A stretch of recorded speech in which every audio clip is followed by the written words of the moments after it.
to chant the Lord Dharma for all bewildered mysteries glow.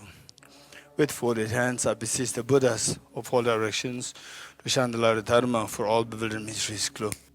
With folded hands, I beseech the Buddhas of all directions to chant the Lord Dharma for all bewildered mysteries glow. With folded hands, I beseech the Buddhas of all directions to chant the Lord Dharma for all bewildered mysteries glow. With folded hands, I beseech the Buddhas of all directions to chant the Lord Dharma for all bewildered mysteries glow. With folded hands, I beseech the Buddhas of all directions to chant the Lord Dharma for all bewildered mysteries glow. With folded hands, I beseech the Buddhas of all directions to chant the Lord Dharma for all bewildered mysteries glow. With folded hands, I beseech the Buddhas of all directions to chant the Lord Dharma for all bewildered mysteries glow. With folded hands, I beseech the Buddhas of all directions to chant the Lord Dharma for all bewildered mysteries glow. With folded hands, I beseech the Buddhas of all directions to chant. With folded hands, I beseech the Buddhas of all directions to chant the Lord Dharma for all bewildered mysteries glow. With folded hands, I beseech the Buddhas of all directions to chant the Lord Dharma for all bewildered mysteries glow. With folded hands, I beseech the Buddhas of all directions. With folded hands, I beseech the Buddhas of all directions to chant the Lord Dharma for all bewildered mysteries glow. With folded hands, I beseech the Buddhas of all directions to chant the Lord Dharma for all bewildered mysteries glow. With folded hands, I beseech the Buddhas of all directions to chant the Lord Dharma for all bewildered mysteries glow. With folded hands, I beseech the Buddhas of all directions to chant the Lord Dharma for all bewildered mysteries glow. With folded hands, I beseech the Buddhas of all directions to chant the Lord Dharma for all bewildered mysteries glow. With folded hands, I beseech the Buddhas of all directions to chant the Lord Dharma for all bewildered mysteries glow. With folded hands, I beseech the Buddhas of mysteries glow. With folded hands, I beseech the Buddhas of all directions to chant the Lord Dharma for all bewildered mysteries glow. With folded hands, I beseech the Buddhas of all directions to chant the Lord Dharma for all bewildered mysteries glow. With folded hands, I beseech the Buddhas of all directions to chant the Lord Dharma for all bewildered mysteries glow. With folded hands, I beseech the Buddhas of all directions to chant the Lord Dharma for all bewildered mysteries glow. With folded hands, I beseech the Buddhas of all directions to chant the Lord Dharma for all bewildered mysteries glow. With folded hands, I beseech the Buddhas of all directions to chant the Lord Dharma for all bewildered mysteries glow. With folded hands, I beseech the Buddhas of all directions. With folded hands, I beseech the Buddhas of all directions to chant the Lord Dharma for all bewildered mysteries glow. With folded hands, I beseech the Buddhas of all directions to chant the Lord Dharma for all bewildered mysteries glow. I beseech the Buddhas of all directions to chant the Lord Dharma for all bewildered mysteries glow. Okay, thank you. Please take your seats.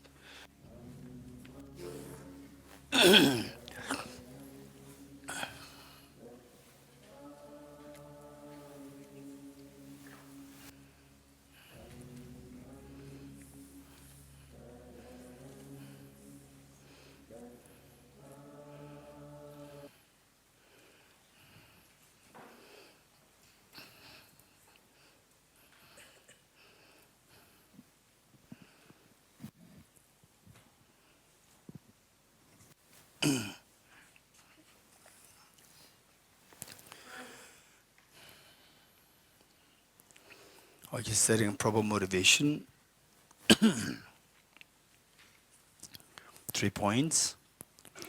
Visualizing the refuge field, Bodhicitta, His Holiness the Dalai Lama, and all the enlightened beings, like the author of the text in Praise of Dependent Origination, Lama Tsongkhapa, and all the Bodhicitta, Aramatri, Aramanjushri, Aravalokiteshvara, Dhara, Aravajapani, then all the Indian masters like Arya Nagarjuna, Bodhisattva, Arya Deva, Arya Sangha, Acharya Vasubandhu, Acharya Dignaga, Acharya Dharmakirti, then Acharya Chandrakirti, Bodhisattva Shandideva, Bodhisattva Shandarakshita, Acharya Kamatishil, then Indonesian teacher, a great master, Lama Selingba, then Lama Bodhicitta Bangarashiri, again his student, and who came to Tibet to disseminate this teaching on Bodhicitta, and all the masters of the Nyingma tradition, Kagyu tradition, Sakya tradition, Genden tradition, Chonang, Potong, Shalu,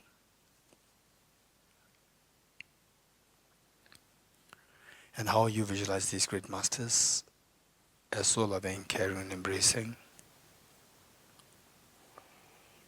And Bodhicitta will visualize your two grandparents and all of family members, including children, and all the creatures, and human beings, animals, insects, hungry ghosts, hell beings, god and goddesses, spirits here around Tushita, in India, in your own country, in the entire world, in the whole Milky Way galaxy, in the entire universe. Everyone, whether in the ocean, trillions and trillions of creatures in the ocean, trillions and trillions of creatures in the wilderness, in the forest, think of all of them with you. And you are so compassionate to include them in the practice of awakening one's mind, awakening the treasure of ultimate happiness within yourself. So with this mind, just generate very strong enthusiasm to cleanse the mental defilements, cleanse this Buddha nature of the mental defilements. And for that matter, we need to, now we know that to cleanse is not easy. Not just having enthusiasm does not work. It requires the very powerful remedy, and the remedy lies in the wisdom of emptiness. And this wisdom of emptiness must be driven by very powerful motivation, which is the motivation of compassion, altruistic bodhicitta for the benefit of all human beings, which in turn must be supported by great compassion towards all the beings, how the beings are suffering terribly, and how while they have the tremendous potential, ultimate potential to become enlightened, yet they are suffering because of failing to see their potential and failing to know what obscures this potential and failing to know the remedy to overcome these obscurations. And for that matter, for this great compassion to arise, you should have the experience on yourself with respect to renunciation, how to renounce the miseries, feeling the gravity of the miseries within yourself, then wishing to get away from these miseries by getting away from the cause of miseries. So all these reflections intact, imagine that you are leading this practice and all beings are joining you. Page 3. And this by great compassion, you taught the Immaculate Dharma to dispel all perverted views. To you, the Buddha Gautama, I pay homage. And this by great compassion, you taught the Immaculate Dharma to dispel all perverted views. To you, the Buddha Gautama, I pay homage. And this by great compassion, you taught the Immaculate Dharma to dispel all perverted views. To you, the Buddha Gautama, I pay homage. I go for refuge and tell me enlightened to the Buddha, the Dhamma, the Sangha, by my accumulations of practice of giving and so forth. May I become a Buddha to benefit all sentient beings. I go for refuge and tell me enlightened to the Buddha, the Dhamma, the Sangha, by my accumulations of practice of giving and so forth. May I become a Buddha to benefit all sentient beings. I go for refuge and tell me enlightened to the Buddha, the Dhamma, the Sangha, by my accumulations of practice of giving and so forth. May I become a Buddha to benefit all sentient beings. Sanye joda zoge jonam lo chanjo pardo dane gyabzo che dage jinzo gebe zonam ge jola penjere sanye dubare sho Sanye joda zoge jonam lo chanjo pardo dane gyabzo che dage jinzo gebe zonam ge jola penjere sanye dubare sho Sanye joda zoge jonam chanjo pardo dane gyabzo che dage jinzo gebe zonam ge jola penjere sanye dubare sho independent origination. There is no ceasing, no arising, no annihilation, no permanence, no coming, no going, no separateness, no sameness. I prostrate to the consummate Buddha, the supreme among all teachers, the one who taught this peace, which is free of elaborations. I prostrate to the mothers of the hearers, the Bodhisattvas and the Buddhas, which through the knowledge of all lead theoristic pacification to complete peace, which through the knowledge of paths causes those helping migrate to achieve the aims of the world, and through the possession of which helps subdue and expand a variety of teachings. The one who has transformed into the reliable guide, motivated by altruism to benefit sentient beings. The teacher, Sukada and protector, to you are my prostrations. The one who has eliminated the web of conceptualizations and is endowed with the divine bodies of the vast and the profound, who eternally shines for the forever noble light rays, to you the Buddha make prostrations. Inspired by wisdom and compassion, today in the Buddha's presence, I chant the mind of full awakening for the benefit of all sentient beings. Om Hetu Prabhavam Hetum Tesham Dathagato Yavatat Tesham Chayo Nirodham Evam Vati Mahashramanaya Swaha Om Yedharama Hetu Prabhavam Hetum Tesham Dathagato Yavatat Tesham Chayo Nirodha Evam Vati Mahashramanaya Swaha Om Yedharama Hetu Prabhavam Hetum Tesham Dathagato Yavatat Tesham Chayo Nirodha Evam Vati Mahashramanaya Swaha. All phenomena arise from causes. The causes are taught by the Tathagata. The cessation of profound, peaceful, elaboration-free, clear-line and non-composite. Such is the nectar that Dharma I have discovered. Finding no one to fathom this teaching in silence in understandable words.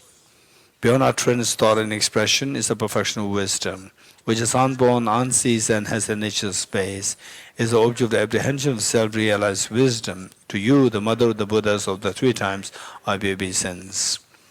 All composite things are impermanent, all contaminated things are nature of suffering, all phenomena their nature are emptiness and selflessness, transcending sorrow is peace. The Guru is the Buddha, the Guru is the Dharma, likewise the Guru is the Sangha. The Guru is the source of everything wholesome. I go for refuge in the Guru. By the sound of the vibrant, I beseech you to kindly remain and give teachings until the end of the expanse of billions of eons. The Buddha does not wash the negativities of beings, nor does he remove their miseries by his hands. His spiritual realizations are not transferred to them. It is by teaching the truth of the suchness that the beings are liberated. With folded hands, I beseech the Buddhas of all directions to shine the light of Dharma, for all bewildered miseries glow. Instructions on parting from the four attachments. If attached to this life, you are not a spiritual practitioner. If attached to samsara, you have no renunciation. If attached to own self-interest, you have no bodhicitta. If there is grasping, you do not have the view. Page 14.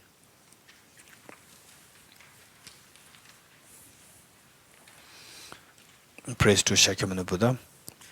To the founder, the endowed, transcendent destroyer, the one gone beyond, the four destroyer, completely perfected, full awakened being, perfect in knowledge and good conduct, Sugata, Lord of the world, supreme God of human beings to be tamed, teacher of gods and human beings, to you the complete and fully awakened one, the endowed, transcendent destroyer, the glorious conqueror, the subduer from the Shakya clan, prostrate, make offerings and go for refuge. When, O supreme amongst humans, you are born on this earth, you paced out 7 strides, then said, I am supreme in this world. To who you are wise, then I prostrate. With pure bodies, form supremely pure, wisdom ocean like a golden mountain, flame that blazes in the three worlds, one of the best, Lord, to you I prostrate. With a supreme science, face like a spotless moon, color like gold, to you I prostrate. Trustfree like you, the three worlds are not. Incomparable wise one, to you I prostrate. The Savior having great compassion, the Founder having all understanding. Feel of merit with qualities like a vast ocean, to you the Tathagata I prostrate. The purity that frees from attachment, the virtue that frees from the lower realms, the one path, the sublime pure reality, to the Dhamma that pacifies I prostrate. Those who are liberated and also show the path to liberation, wholly feel qualified with realizations, who are devoted to the moral precepts, to you the Sangha are prostrate. Do not commit any non-virtuous actions, perform only perfect virtuous actions. Subdue your mind thoroughly, this is a teaching of the Buddha. A star, a visual aberration, a flame of lamp, an illusion, a drop of dew or a bubble, a dream, a left, see conditioned things as such. Through this marriage may sentient beings attain their wing of all seeing, subdue the four falls, and be delivered from samsara's ocean, perturbed by the waves of aging, sickness, and death. Page 29, Heart Sutra.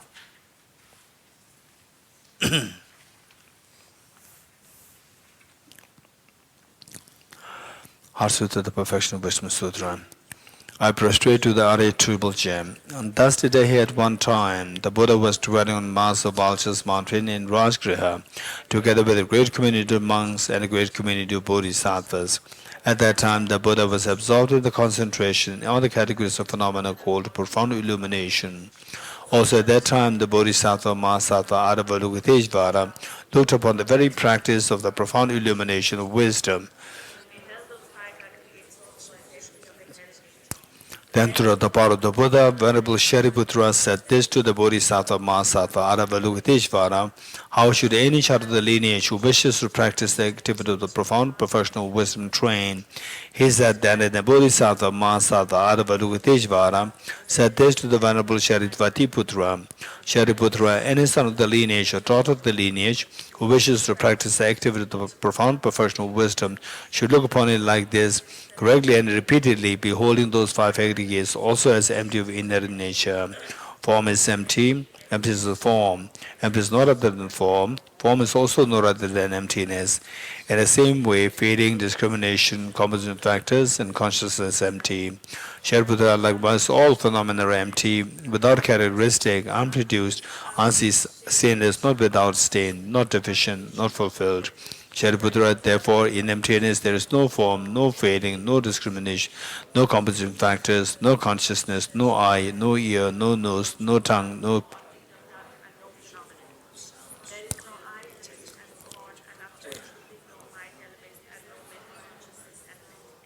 and including no mind element and no mental consciousness element. There is no ignorance, no extinction of ignorance, and so on, up to and including no aging and death and no extinction of aging and death. Similarly, there is no suffering, origination, cessation, and path. There is no exalted wisdom, no attainment, also no non-attainment. Shariputra, therefore, because there is no attainment, bodhisattvas rely on and dwell in perfectional wisdom, the mind without obscuration and thus without fear. Having completely passed beyond error, they reach the end point of nirvana.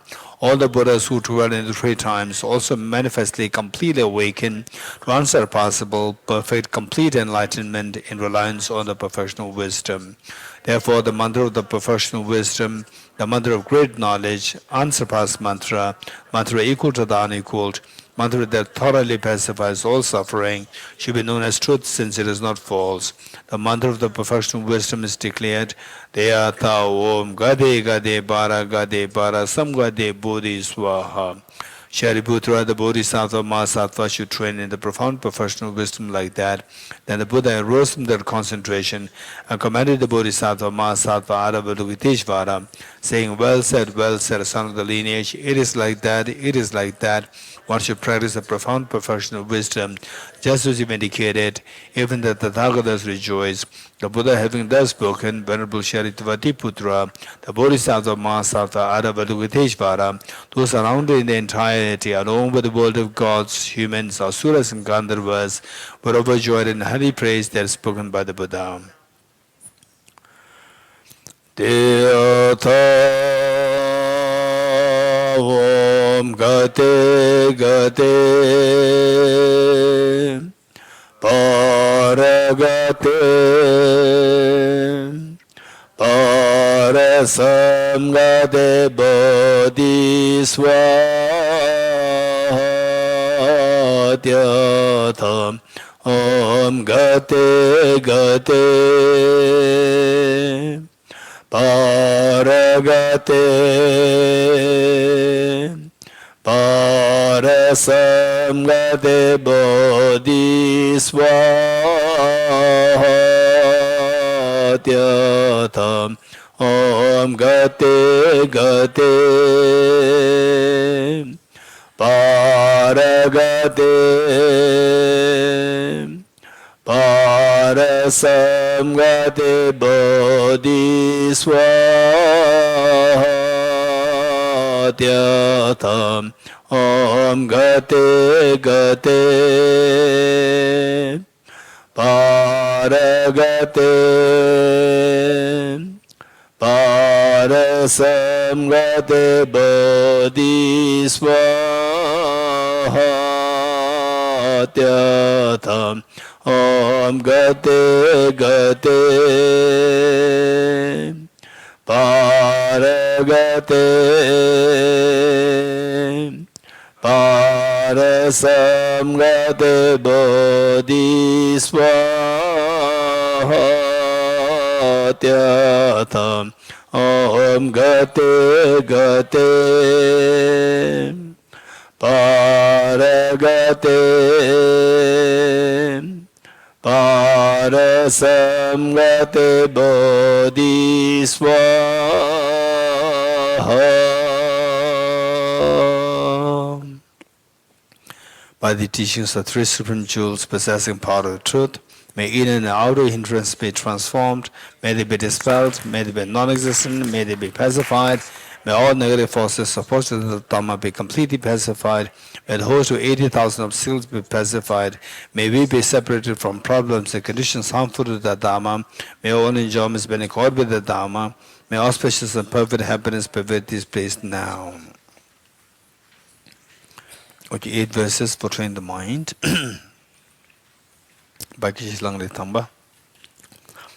With the determination to achieve the highest aim, for the benefit of all sentient beings, which surpasses even the wish-fulfilling gem, may I hold them dear at all times. Whenever I interact with someone, may I view myself as the lowest amongst all, and from the very depths of my heart, respectfully hold others as superior. In all my deeds, may I probe into my mind, and as soon as mental and emotional afflictions arise, as they endanger myself and others, may I strongly confront them and avert them. When I see beings of unpleasant character, and those oppressed by strong negativity and suffering, may I hold them dear for their rare to find, as if I've discovered a jewel treasure. When others, out of jealousy, treat me wrongly with abuse, slander, and scorn, may I take upon myself the defeat and offer to others the victory. When someone whom I have held or in whom I have placed great hopes mistreats me in extremely hurtful ways, may God him still is my precious teacher. In brief, may I offer all my mothers, both directly and indirectly, may I quietly take upon myself all hurts and pains of my mothers.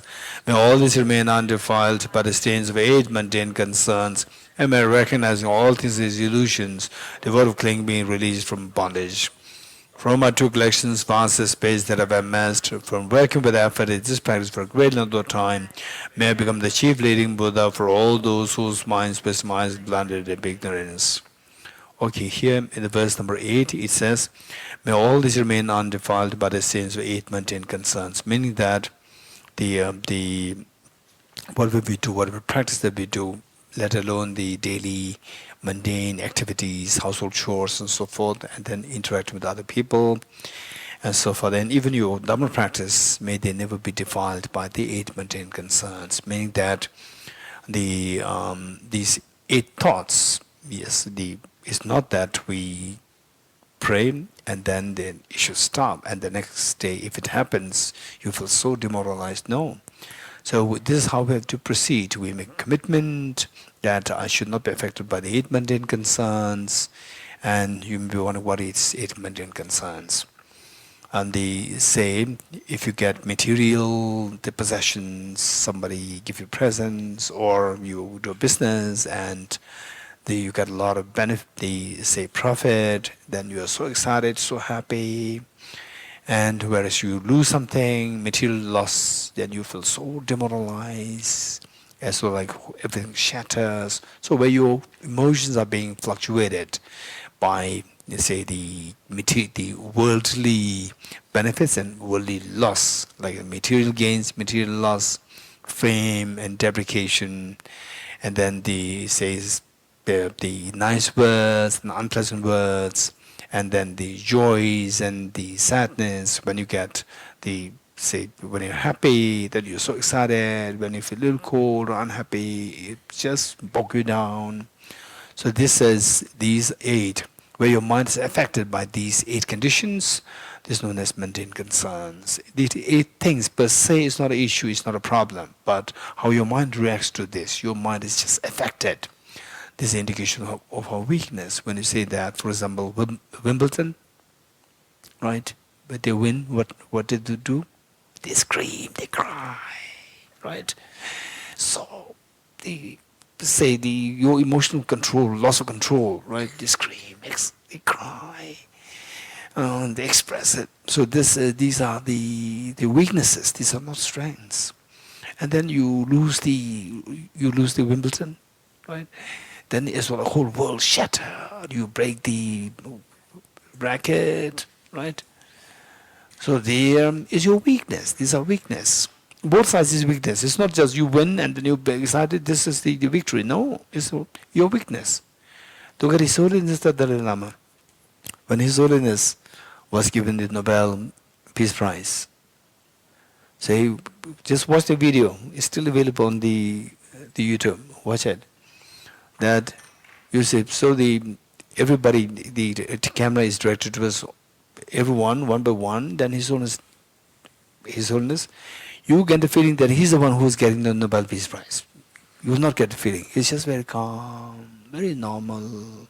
Okay, there's another person there.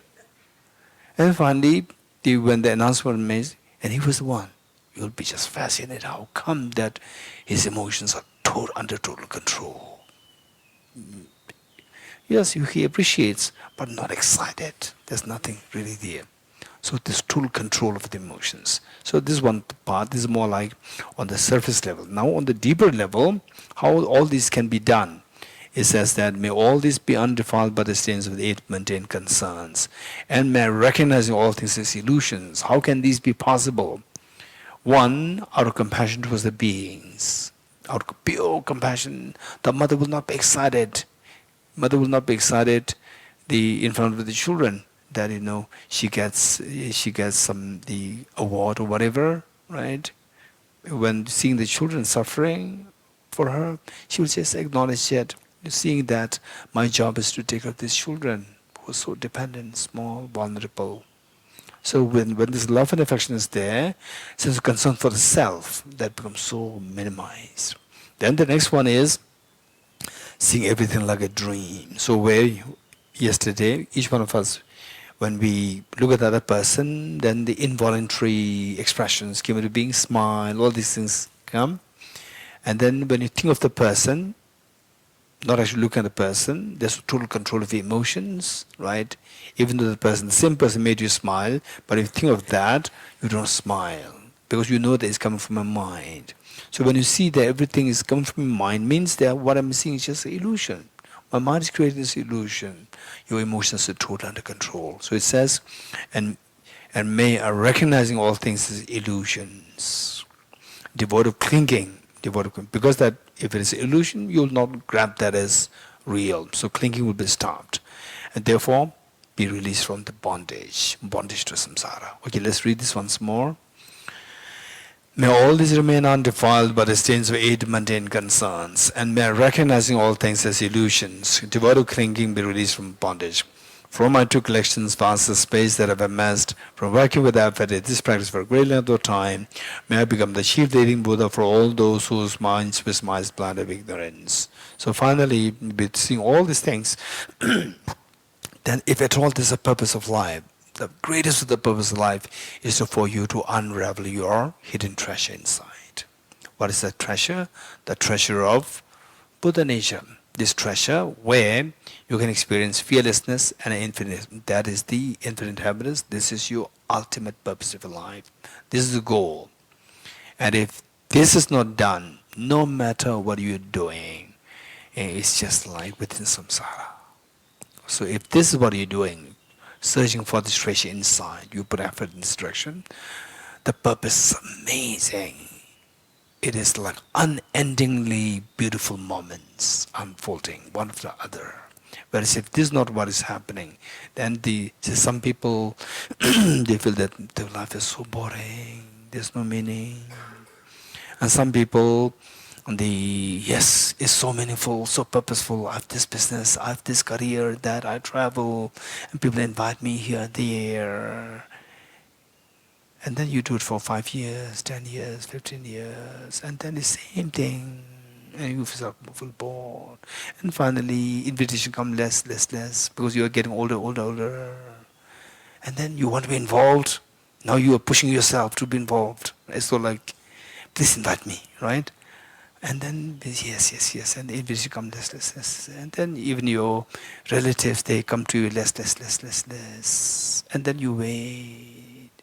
And you miss your youth, right? So once upon a time when we were youth, there's so much vibrancy, purely samsaric. And then you see that life is meaningless, what I did past, you miss, now I cannot do that, I wish I couldn't do that. This is meaningless. The real purpose is something we should be unendingly joyful and unendingly become more and more vibrant. Not less and less vibrant. If that is happening, when will that happen?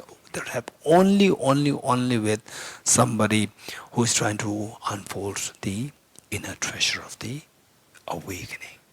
This is the only person. That too, not just blindly, not just with the faith, go to Guru, right? No, I learned this, please bless me, right?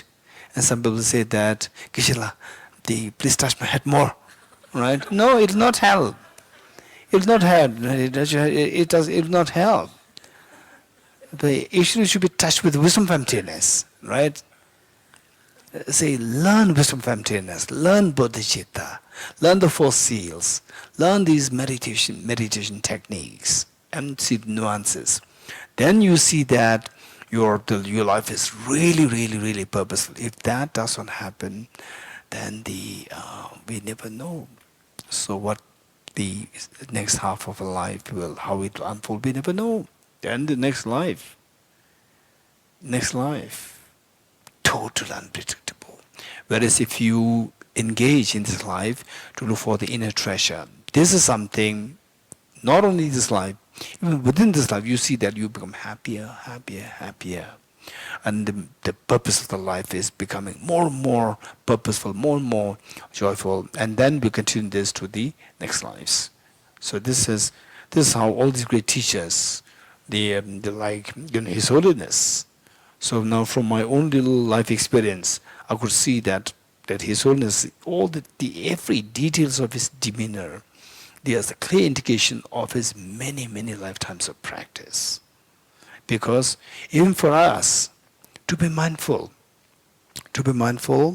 so we talk about the mindfulness. Yes, so of course this is very important. Mindful, okay, now lifting your hand, and putting down, and now I'm looking at you. Mindful of this is all very mundane, basic mindfulness. Mindfulness of compassion, mindfulness of wisdom. When we go through difficult situations where, okay, now I should be very careful. So they said, look at my anger. This is almost on the verge to erupt. So, and then for example, even the cheesecake is so delicious. Instead of that, it's nice. Even the words that you use, be mindful of these. It's nice, it's good, rather than it's delicious. Delicious purely sensual desire. Whereas nice, Good, good for my health. It's good for my health. I require a little bit of, say our body requires fat. It requires fats. Not the bad fats, but we need the fat. We also need the, say like the protein. And then the for some people who do not have the intake of the fat is so less, then the cheesecake, particularly for the winters. In the winters, very cold, so the body will get a natural urge for eating, these rich, the fat foods, because the body needs that to keep the body warm.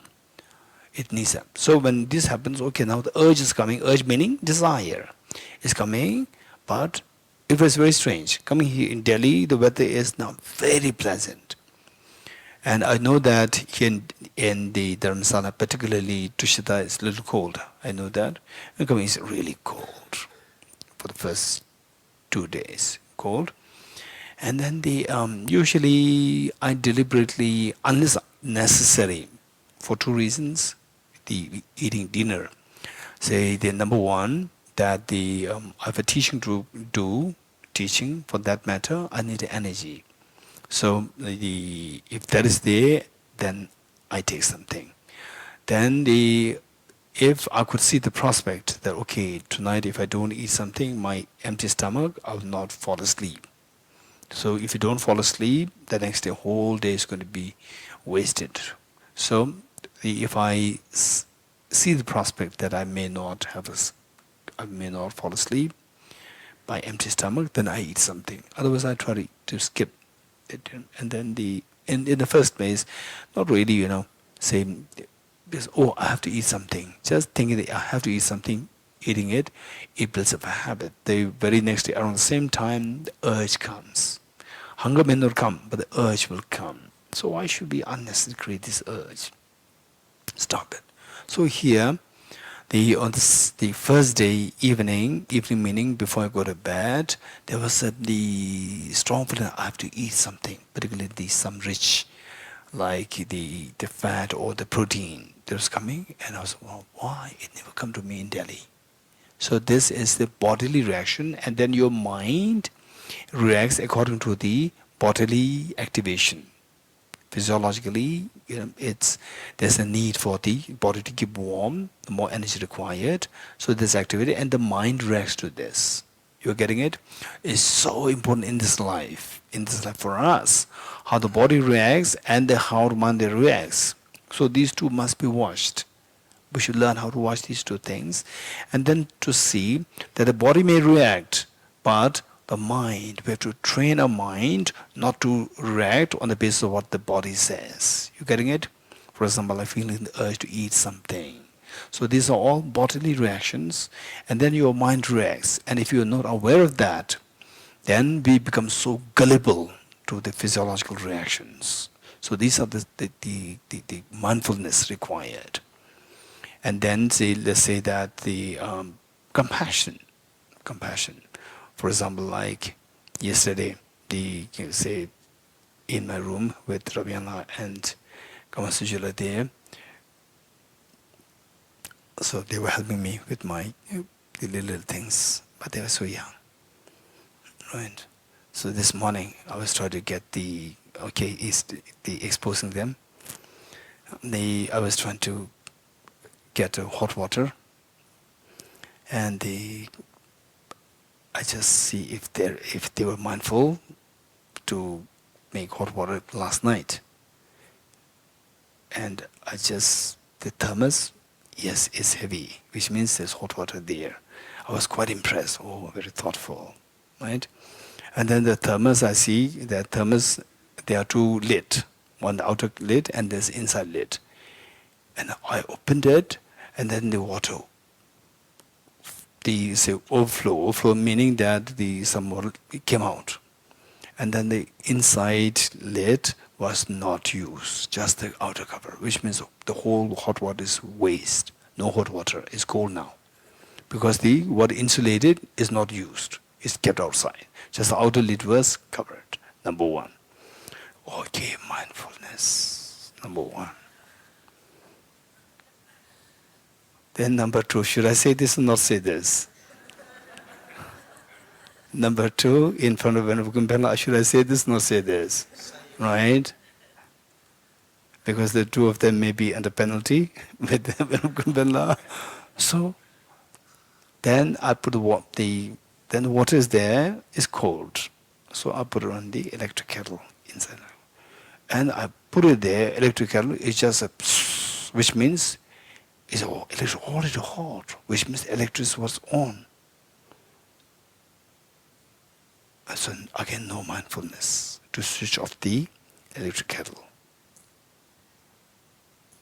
And then oh no, this is where mindfulness is required.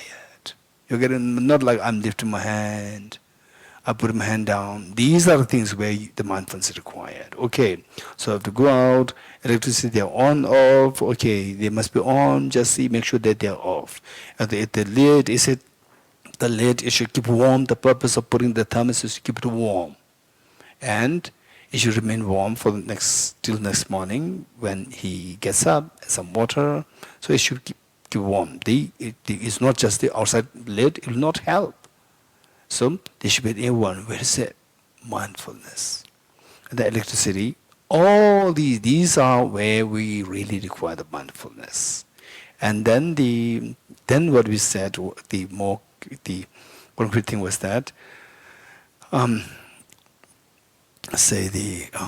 was a tiny, ladybird.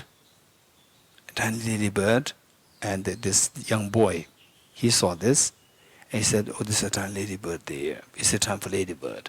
I have no clue, right? And then out of concern for me, he was trying to take it out. I said, don't take it out, keep it with me. It will feel cold. This ladybird will feel cold outside. Right? So keep it inside. And this girl started to, have a smile. She was quite amused. Right? So what I'm saying is that these are the mindfulnesses that you require. And the tiny insects, there are so many tiny insects outside. Of course they feel cold. Of course they feel cold. They feel cold. It's not that, it is how they are adapted. No, they feel cold. Because if you don't believe, just keep the door, say the base of the door open meaning like space. These tiny insects, they will get in. Because they could feel the warmth from inside and feel cold outside. They try to get in. So these are all the indications. So this is where the compassion, we should be mindful compassion with all the small details. Okay. So then the mindfulness of compassion, the mindfulness of the wisdom, where they say on the verge to, be affected by the external factors, whether bodily or whether food or anything. You can enjoy, it doesn't matter. But let us just see if I'm being mindful of that these are a bunch of atoms. This is just bunch of atoms. What is this beautiful sunset?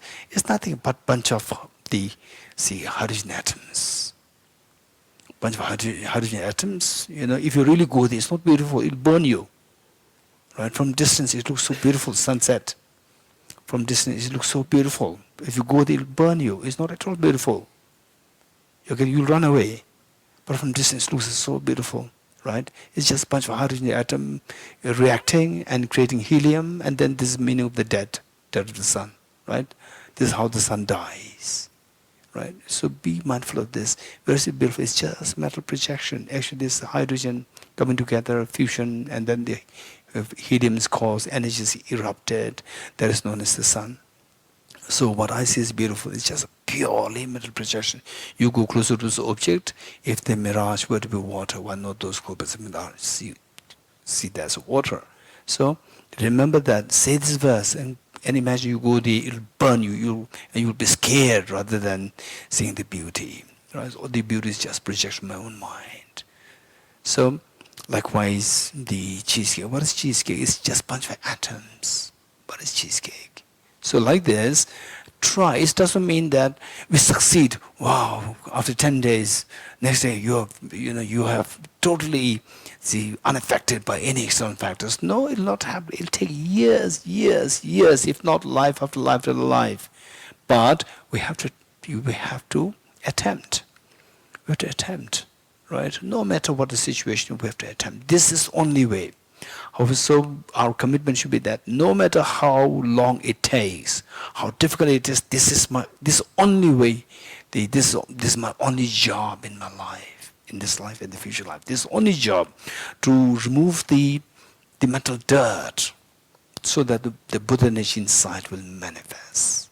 And it's not like, say, for example, a tiny ant is trying to dismantle the whole Mount Everest. No, because the wisdom is so powerful. I have to build the wisdom. I have to build the wisdom with compassion. Build the wisdom. Compassion will give you so much energy to build this wisdom. And without the compassion, the energy is much less. It will take much, much more time. With the compassion, it has so much energy, and you have the treasure inside already. So, putting all these efforts and be wise, be smart, to take advantage of all the situations possible. For example, like they say, Bodhicitta Center, then attended retreats, and then gradually going into more systematic studies, rather than say, okay, there's a teaching happening there, teaching happening there, teaching happening, and finally what you have, you are left with nothing. So, in fact, this is what I noticed many years ago, about like I think 16 years ago. No, 7 or 8 years ago, in one Buddhist center. So then once you get this feeling, then go for something more concrete, where with time you'll keep getting something. So that is systematic studies. So in that center, I was invited to give a talk, a series of teachings. Then in the course of these teachings, I asked a question. There's one gentleman who has been into Dharma for the last 20 years, and naturally he's very intelligent, very smart. But he never does systematic studies. He just come to attend retreats, and he would read books. And then because he is naturally intelligent, he can ask very intelligible questions in the retreats. And I asked a question, and he raised his hand because he's very senior in terms of being in the center. Then I said, yes, you. And he gave an answer. The answer is like forcefully putting two puzzle pieces, not actually fitting, but forcefully trying to fit. And then after him, there was a young girl, raised her hand, gave the answer. She gave the extremely precise answer. And I was so impressed. And later, after the class, she came to see me, and I said, where are you from? I was so quite impressed because the answers that she gave so coherent and good and precise. She said that was the year when we just started Narendra Master's course. And she said that and I asked, how long have you been in the center? She said, 2 months. He said, the first time in Buddhism? She said, yes. And I was so impressed, wow. And this man, 20 years, very smart. But he gave the answer, very directly answer, not a very smooth, coherent answer. And you give such an amazing, deep inside, this was what I felt. And then she said that I'm doing Narendra Master's course, NMC, when it was first introduced. Then I could see the difference. Then later I met the man, we are very close friends. I asked him, did you see the difference between the answer that you gave and the answer that this girl gave? This girl is just 2 months in Dharma, and you are 20 years in Dharma. Do you see? And you are smart. Do you see a difference? And he said, yes. And I thought, what's the difference? Answer that she gave is very coherent and extreme. Anybody can understand it, and very precise. And whereas the mind one is more like drudgery, deliberately forcing yourself, into this. Why the difference? And he said that I learned that she's doing Narendra Master studies, which means systematic studies. It's not about this teaching is so good. No, systematic studies.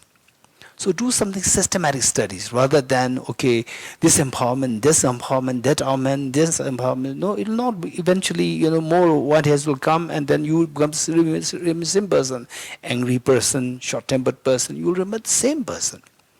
So whereas you do systematic studies, then you There was something solid to grow. Grab it and keep growing. So this is so important. Okay. So next page 37, 7 in practice. Except from the King of Prayers, the extraordinary aspiration of the practice of Samadhavatra. I bow down to the youthful Aram and Yushri, you the Buddhas, the lions amongst humans, God of freedom in the present, past and future, in the worlds of 10 directions. To all of you with body, speech and sincere mind, I bow down.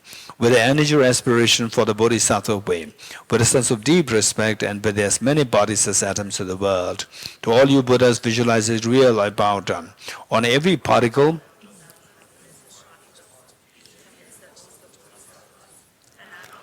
the sphere of all phenomena is entirely filled with the Buddhas in this way.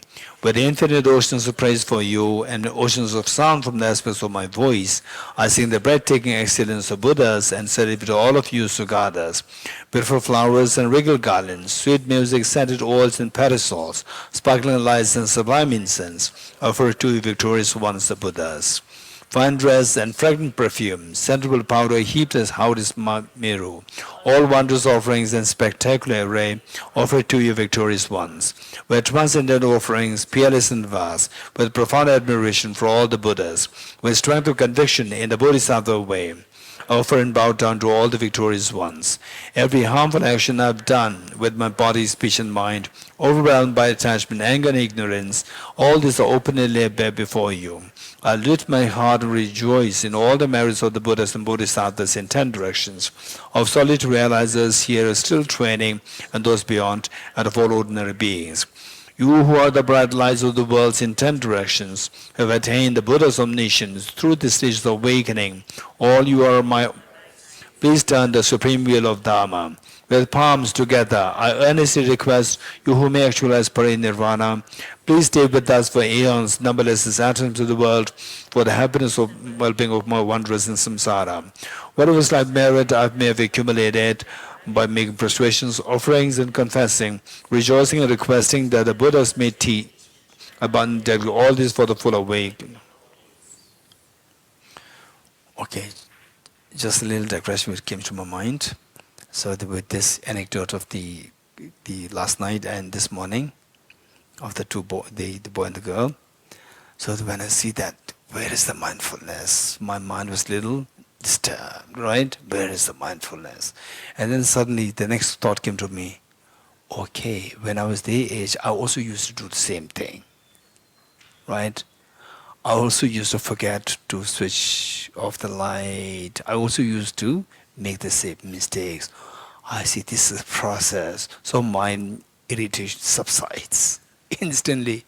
If I can make mistake, they also can make mistake. If I can learn, they can also learn. You're getting it? But we have to know that we are making mistakes. If we don't know that, these are the mistakes that we're making, you will never learn. So the point is that we make mistakes. It's fine. The only thing is that we have to take a lesson out of this mistake, not to repeat this. So this thought came to me, and instantly the mental disturbance subsides. Okay, I also made the mistake. Yes, I remember. I made mistakes many times. Same age, in my 20s, late teenage, I used to make the same mistakes, right? So all of us, we make mistakes. We make mistakes. Don't be scared of making mistakes. So one time in Tibet house, so like these two, the young boy and girl, the former ones, I got into the Tibet house building. The moment I got into the building, the receptionist, she became very alert, fresh like this, very alert. I could sense it. And then I went to her and asked, "Are you scared of me? Are you scared of me?" She said, "No, sir." No, sir. How she says, I can see that she's nervous. I could feel it, right? And particularly, so in the lobby, there's the reception area, I just look around, right? The moment I move my head around, she became even more nervous, right? Right? And then I went to the, what is that? The poster board. What do you call that? Notice board. I went to know. Then she became even more the nervous, right? And I said, I can see that you are nervous. Why are you nervous? I asked her. Then she said something very interesting. One, she said that, the first I said that, so are you sure you're not scared of me? She said, no. And then I said, you look scared. Then she said that we're not scared for making mistakes. Why?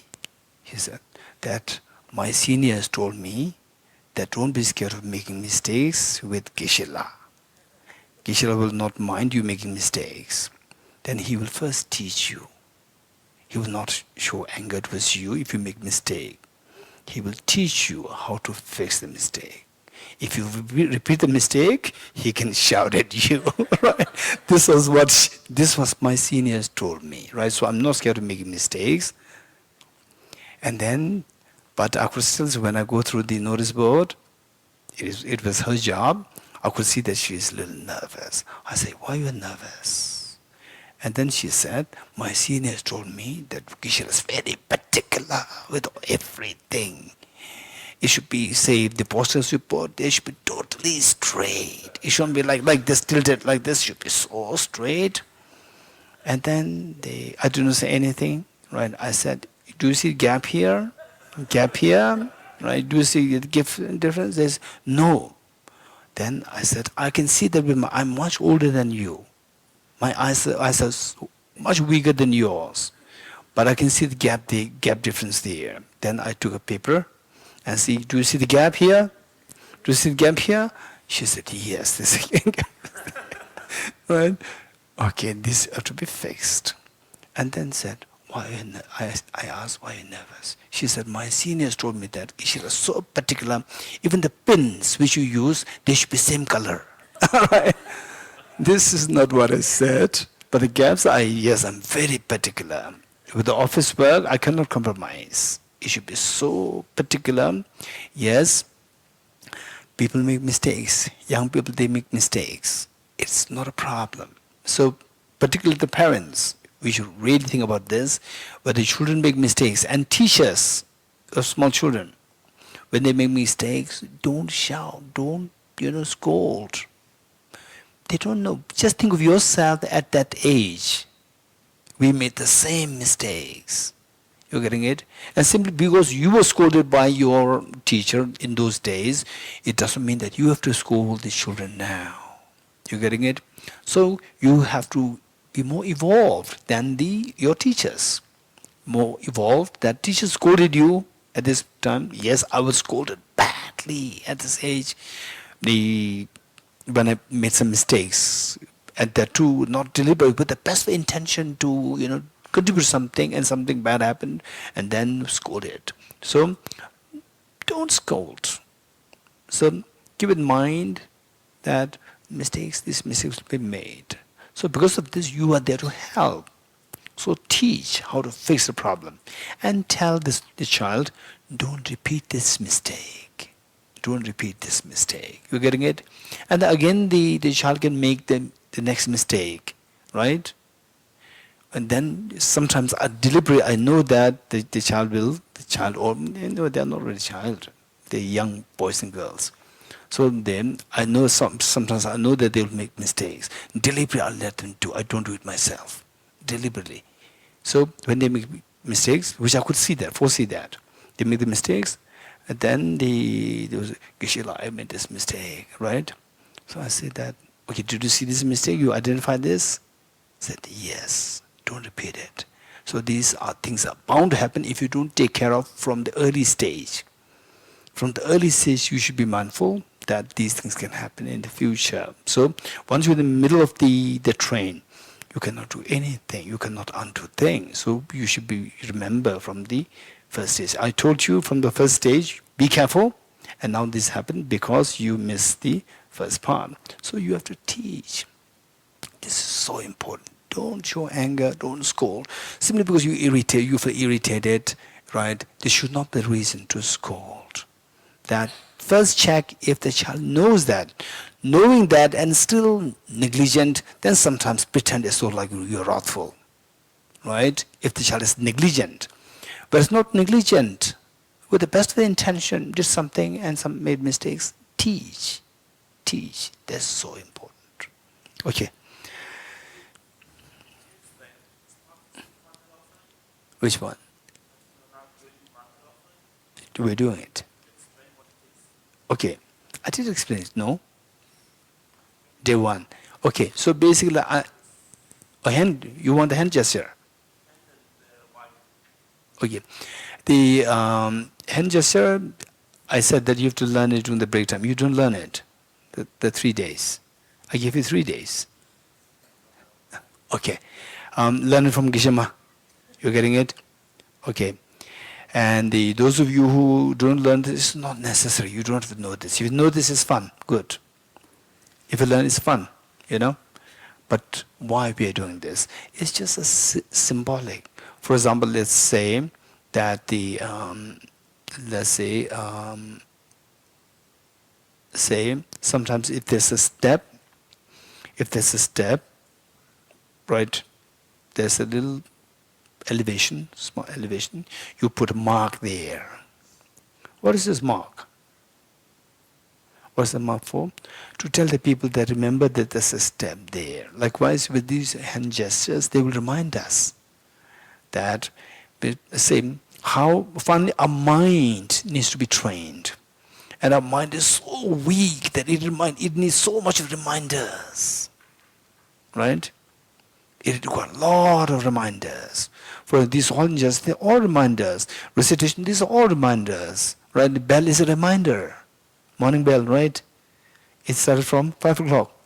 5 o'clock, after 5 minutes again bell, again 5 minutes bell, right? So these are all reminders.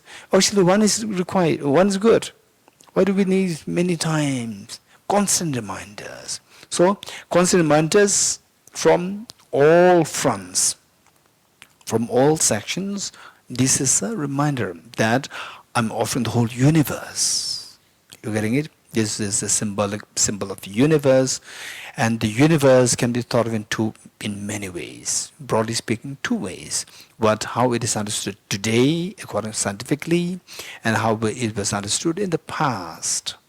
In the past, say the description of the universe according to one scripture of the classical Indian texts, and which were being followed by many of the other traditions like Buddhism also, is that there's the central one which stands that symbolizes the Mount Meru. Mount Meru, which is believed to be the huge mountain in the center of the universe. And then the 4 sides symbolize the 4 continents. 4 continents. And then you with this, so this is a reminder for us, it's the universe, along with the sun and moon and so forth. So this universe, how it was depicted in the past, today it may be proven wrong. It doesn't matter. We're not actually, by the way, this is not a universe, this is your hand. Right? But it's a reminder for us. Reminder for us, universe in the past depicted like this, and so this should be we can use this as a reminder for us to offer the universe of today, what scientifically is seen. Okay. But the universe explained in Buddhism, so where many people think that Mount Meru is at the center, is not true, even from Buddhist point of view. Say, world system, solar system. Solar system is not the center of the universe, even scientifically speaking. Solar system is not the center of the universe. But in the context of solar system, sun is at the center. In the context of solar system, because solar system is a tiny, tiny, tiny dot within this vast expanse of the Milky Way galaxy. It's a tiny dot at the corner, not at the center. Even from the Milky Way point of view, is the Milky Way galaxy point of view is just at the corner. It's one of the one of the arms of the Milky Way galaxy. So in that context, sun is at the center. But with the Milky Way context, sun is not at the center. It's at very far end. Then the whole universe, we never know where it is. There's no center in the universe, because the universe is infinite. So this is what is taught in the Buddhist, the cosmology. Okay, good. So in a way, what we are trying to do is we are trying to offer the best to all the Buddhas, Bodhisattvas, because we see that they are the ones to inspire us in our most important journey. So it is like when a child loves the mother or the father so much, a little child, age 4, 5, 6, and whatever she has, whatever he has, will give you, a piece of candy or a flower. This is so precious. Somebody elders give you a whole mobile, a whole car, versus a small child giving you a flower. Child giving a flower is so precious. This is the only thing that she has, he has. Whereas the other person has many things. He's giving a part of what he or she has. You're getting it? So this is, you become like a small child, you offer everything to all the Buddhas, Bodhisattvas. This is the symbol. Okay, let's see this together.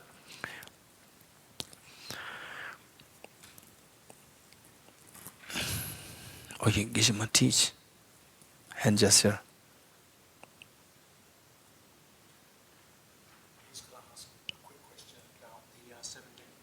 Yes. On number 12, Ah. in second line, Mm. prostrations, offering and confessing. Yes. I'm very curious about the confessing part as part of our daily practice, because I also remember somewhere else that you spoke about.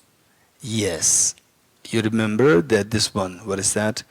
Taking the aspiring bodhisattva vow. I go for refuge in Triple Gem. I confess the negativities individually. Yes. Okay, so basically our job is to make the Buddha nature manifest. So that is obscured by the mental defilements. So the mental defilements, we have to remove the mental defilements. How we remove the mental defilements? There are many ways of doing that. Many ways of applying the direct remedies, and then in some ways the readiness to remove the mental defilements. So the readiness is expressed by the confessing. Yes, this is a mistake that I did. I like to confess. So this is a part of it. And then with this readiness, then you apply the remedy. You will use the remedy very effectively. So that's known as the 4 powers of purification. Meaning the one is the power of the basis, and then next is the power of the regret. So with the regret, then the confession happens. Yeah. So, is there like a space or way or advice us to do? So this is this whole, in fact, Venerable Kumpela can give you more instruction on this. So they can here teach the context what is known as the Bodhisattva retreat, right? No, the Vajrasattva retreat. This is all about the Vajrasattva. There's one deity known as Shri Vajrasattva, and that is specifically in relation to the purification processes. So there's a whole set of practice there. You can ask Venerable Kumpela. Yeah. Okay. Tomar, you learned it? You learned it or it happened? There are 2 things, So we ask the people to teach. If they don't teach, they make it happen. Make it happen, and next time again the person has to again go to somebody. So teach, then next time the person doesn't have to come, go to another person again, because the person knows, right?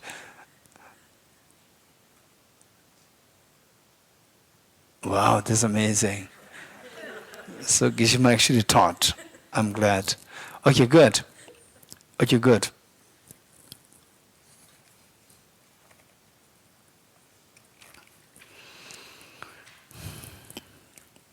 This ground anointed with perfume, strewn with flowers, adorned with Mount Meru, the 4 continents, sun and the moon. I imagine this is the Buddha filled and offer it. May all sentient beings enjoy this pure land. O Zajebe Ge Joshe Mendo Cham Re Ram Le She Nyen De Gambade Sanye Jendo Mede Buvaye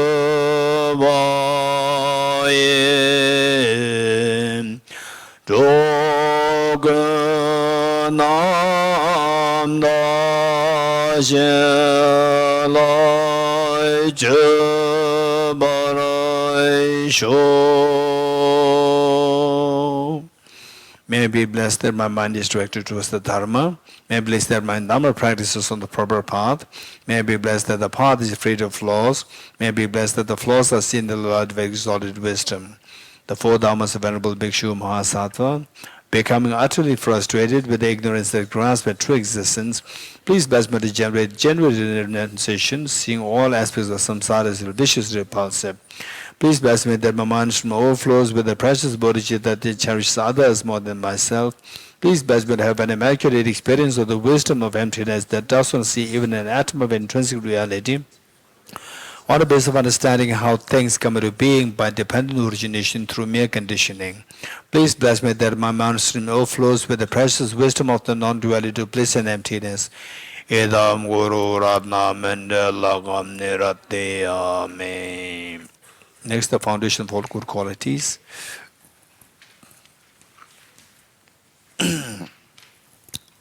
By Lama Tsongkhapa. The foundation of all good qualities is a kind and perfect pure Guru. Correct devotion to him is the root of the path. By clearly seeing this and applying great effort, please bless me to rely upon him with great respect. Understanding that the precious freedom of this rebirth is found only once, is greatly meaningful and is difficult to find again. Please bless me to generate the mind that unceasingly day and night takes its essence. This life is as impermanent as a water bubble.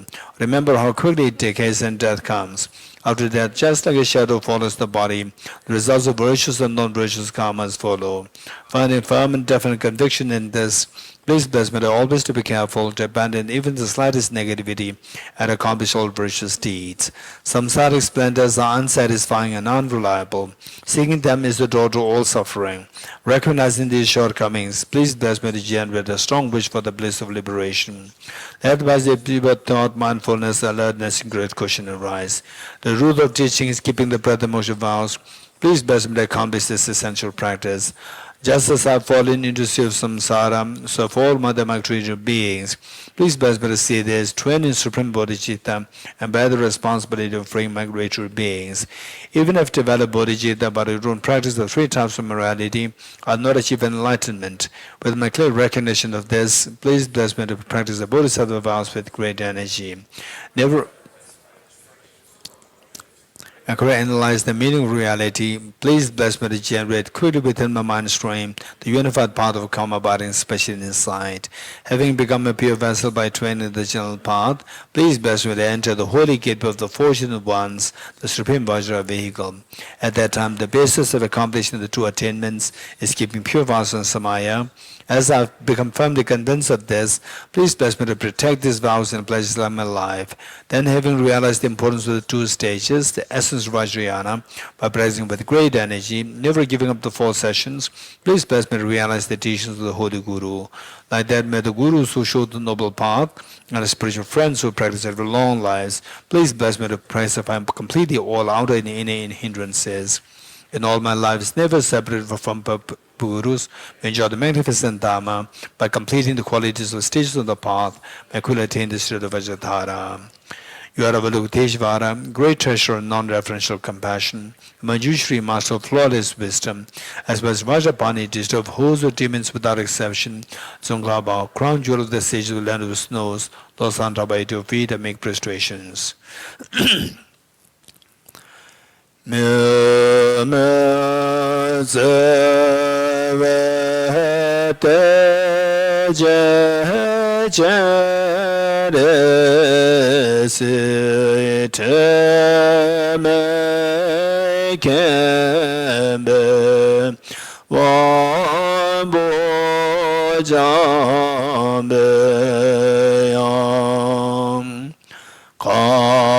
Kanjen kebe zo ge zong ka ba lo sa cha be sha lo so wa de me ze we te je je re se te me ken be om bo jam be yang kan jen ke be zu so ka ba lo sa ta be sha lo so wa de me ze be de Resi me kende ombo jambe yam kaje kebe tu ge tu kabam lo sa ta be sham la so wa de. You are Avalokiteshvara, great treasure of non-referential compassion, a Manjushri, master of flawless wisdom, as well as Vajrapani, which restore hosts of demons without exception, Tsongkhapa, crown jewel of the sages of the land of snows, Losantaba at your feet, among prostrations. Okay, next, generating the mind of consummate yoga, for which so thus far is the preparation or preliminary part. Now we go into the main practice. Shamatha meditation, renunciation, bodhicitta with simultaneous, and to be concluded by taking the expression bodhisattva vow. Okay, now I hope that you don't require the more instruction on this single point meditation. Ready? 5 minutes.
Okay, next renunciation, for which we do the practice of 4 seals.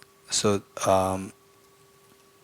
today we'll try with instructions, guided meditation, and then tomorrow we'll take a short break. Tomorrow morning session, we'll just take a short break, and then day after tomorrow again we'll have the full length. And so day after tomorrow, I'm not going to give the instruction on the 4 seals. No guided meditation for the 4 seals, renunciation. So that you have to do it on your own. You're getting it? We're going to spend time together, and then I'll just begin, and then you have to flow. And then I move from one seal to the next seal. I move from the first seal to the second seal. Take your time to wind up, and don't just jump abruptly to the second seal. Instead, if you are not completed, just quickly wind this up and then move to the second seal. When I move to the third seal, again, if you're not finished with the second seal, think of winding this up and move to the third seal. This is how you should be doing, but the reflections analysis should be done by yourself. And today I'll do it, and then from this you will get some idea as to how you should be doing it. This is known as analytical meditation. Ready? Are you good?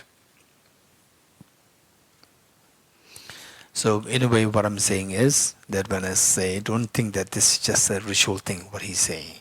You have to remember what he's saying. You're getting it? Remember these things so that you have to use it the next day yourself. Next day meaning 2 days later. Oh, you're good.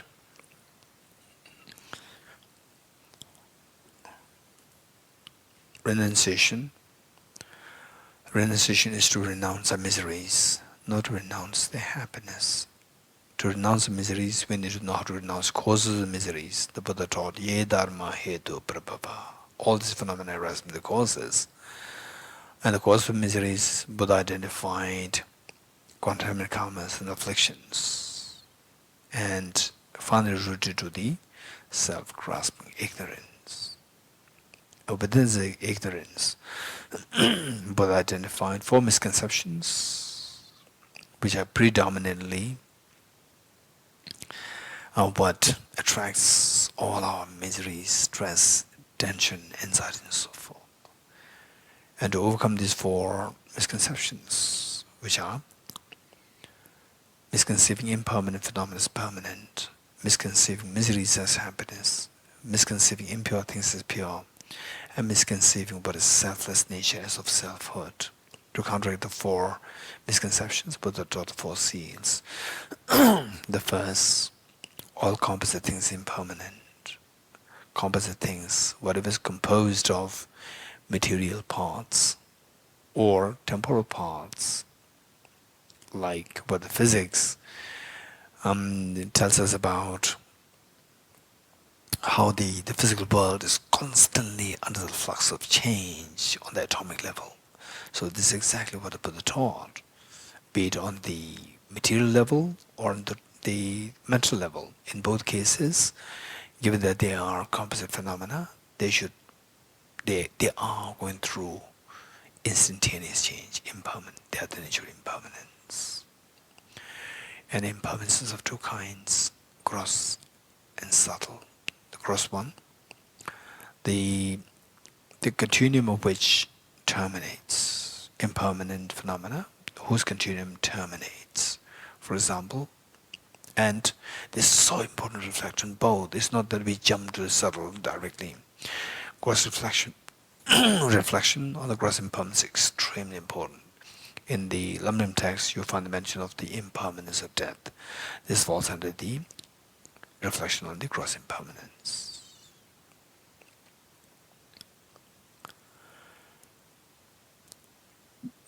2023, 2010, 11, 12, till 23, they all came to an end. They're all gone. And our youth, once we were 10 years old, body is extremely agile, 15 years old, agile. And our teenage teenage years, they're all gone.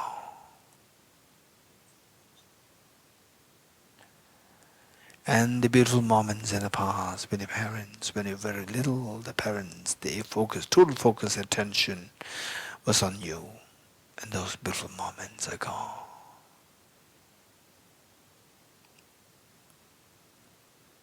Your beautiful holidays, your time with the family together with the over birthday party, so forth, they're all gone.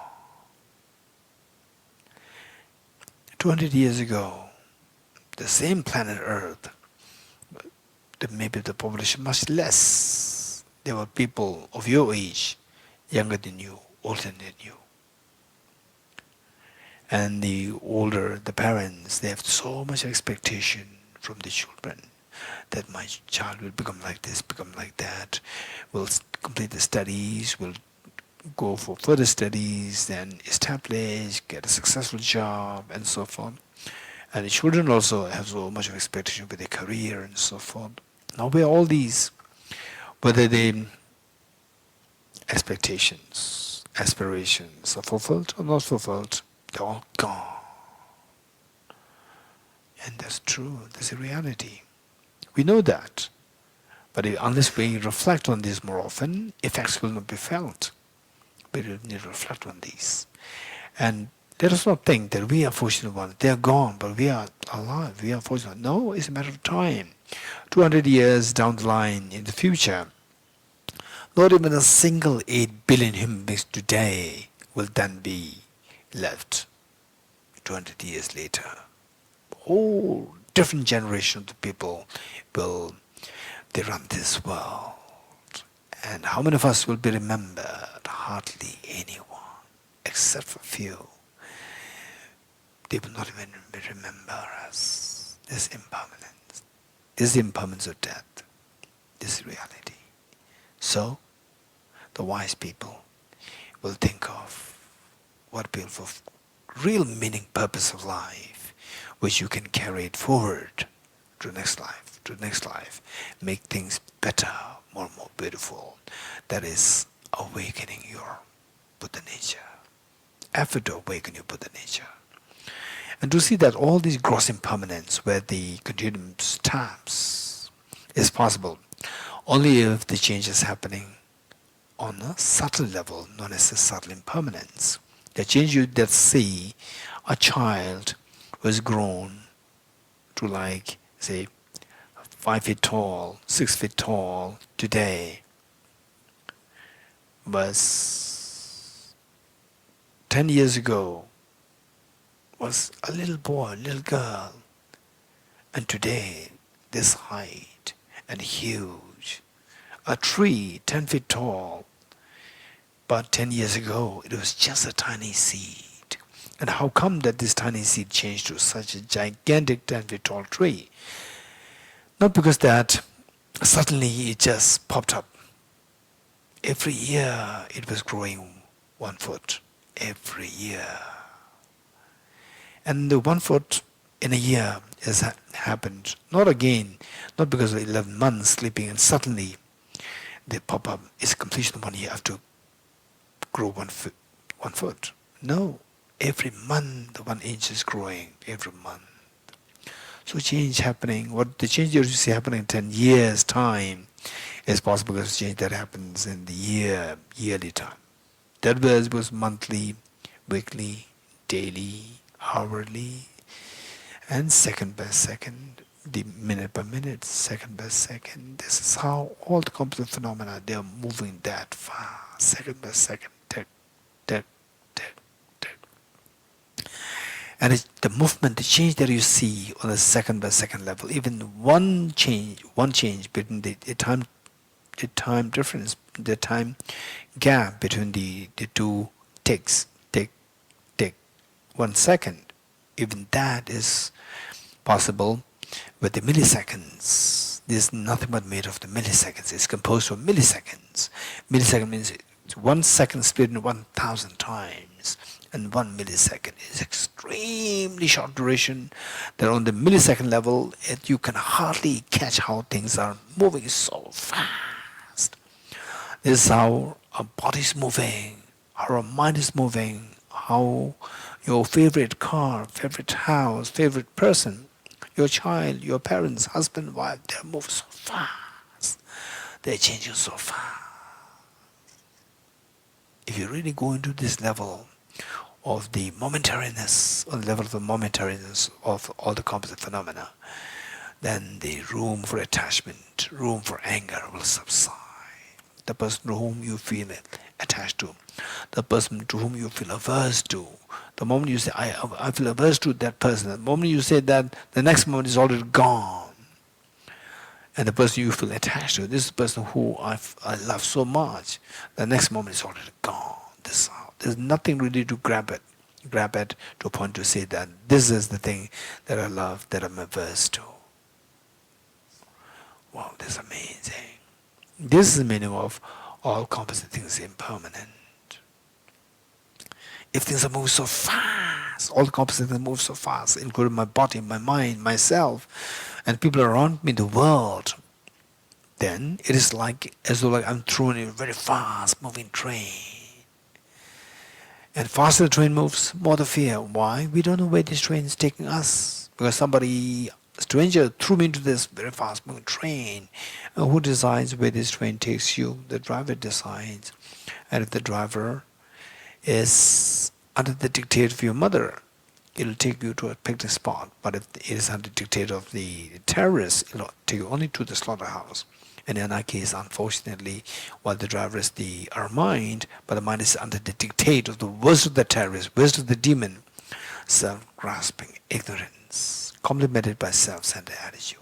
As long as we are dictated, our mind is dictated by the worst of the contaminations, self-grasping ignorance, complemented by self-centered attitude, there's no peace, there's no joy. The faster this train of our body, the mind, the world moves, more the fear, more the fear, because it is taken to miseries. This is what the Buddha indicated as all contaminated things are of suffering nature. Suffering of what? Three kinds of suffering. Suffering, the manifest suffering, acutely painful suffering, the nightmare, the loss of near and dear ones, so painful, acutely painful sufferings, and the bait-like suffering change, which is so deceptive, which lures us to continue to stay in samsara because of the temporary, the joys, happiness, the pleasures. Pervasive conditioned suffering, which is the mastermind of the other two sufferings, to give us so much of pain with the evident suffering, and which gives us a lure, to lure us to stay in samsara ever more. The mastermind is this pervasive conditioned suffering. And the more matured you are, less matured you are, you feel averse to the suffering, and not much to the suffering change, and not even aware of the presence of such thing as suffering of pervasive conditioned suffering. And the more you are matured, you see that even the suffering change is so devious. This is what deceives us, lures us to be hanged by this samsaric death. And then the most developed, most evolved beings will see that even these two are nothing but these two are operating under the dictate of the pervasive conditions, suffering masterminds, quantum karmas and afflictions. As long as we are under the sway of these two masterminds, we are never freed from the two kinds of sufferings, never from the samsara. This is the meaning of all contaminated things of suffering nature. And one moment of such misery is good enough to nullify all the past moments of merriments, festivities, birthday parties, wedding parties, marriage parties, and New Year celebrations. These are all so hollow, meaningless, shallow in the eyes of the experience of one moment of tragedy of having lost a near and dear one. Extremely painful. You see, the whole world has shattered. Whole life is meaningless and shattered. Okay, and all incessant tears. When will these tears stop? 2023 start on its own. When will be the time that these tears will stop? Yes, these tears are so painful. When will they stop? They will never stop on their own until we put a we engage in concerted effort. What kind of effort? The effort to exterminate the root of this problem, the pervasive condition of suffering, being under the domination of the contaminant afflictions, and particularly under domination of self-grasping ignorance, which is complemented by self-centered attitudes. What do you do? Introduce a counterforce. What is that? The wisdom. Which wisdom? What is wisdom? Wisdom is a discerning mind whose apprehension of object tallies with the reality. What's the reality? The reality is what the Buddha indicated as the third seal, that everything is in nature emptiness, selflessness. Okay, let us quickly meditate on emptiness of the self, yourself. It's going to be a guided meditation. Just follow the instructions. Don't try to compare, contrast. Just follow the instructions. Okay. What are you doing? I'm meditating. What is your body doing? My body is in meditative posture. Okay. How does this person who you identify as I exist? Like a dream that your mind is projecting it? Or nothing is nothing to my mind? Nothing to with my mind. It's so objectively there. So solidly there, objectively there, so well defined from his own side. This belief is the self-grasping ignorance, which is the root of all the miseries. And how do you know that this belief or this perception is a ignorance? Why not? It is a valid mind. Okay, how do we evaluate that this self exists as objective real or not? For this, we need to subject the self to ultimate analysis. Okay, subjecting this self to ultimate analysis by going closer to the object. Remember what Aranagajana taught: if the mirage would be water, why not those close by the mirage see water? If this self would exist objectively, why don't I see this self as I go closer to the object? Okay, now let us go closer to the object by subjecting this self to ultimate analysis. What we are saying, just ignore all those things which are not the self, because you are looking for the objective self. And if nothing is to identify as self or objective self, just ignore them. First, what we see is we see a very thin layer of the skin of a body. Of course, that is not to be identified as the self. Behind that, fatty tissues. Behind that, the muscles, cartilages, the whole skeleton. Of course, no, I'm not that scary to look at, but this skeleton is so scary to look at. This is not me. Heart, the lungs, the liver, pancreas, stomach, intestine, gallbladder. All these solid parts of you constitute the element of earth. And which the element of earth now is the self? None. There's none of the aggregates of the element of the earth to be identified as intrinsically, objectively, from the object as the self. These two are very different. The self is very different, and these element of earth is very different. They said none of the element of earth is to be identified as intrinsically as one with this self, meaning from object it is not to be identified as the self. Okay, if you're very sure of this, then you are seeing the emptiness of the oneness with the parts with respect to the element of earth. Next, element of water. 4 liters of blood, which is pumped in and out by the heart to different parts of the body. Of course, that is not me. Element of fire, 2,600 joules of energy of your body. Of course, in short, the body heat. This is not the self. Element of air, 4.6 liters of air that you breathe in and out through your lungs. Of course, that is not me. Element of space, 99.99% of your body is space. Your body is nothing but made of, as on average, 60 into 10 to the raised to the power of 27 atoms. This is the number of the atoms you are made of.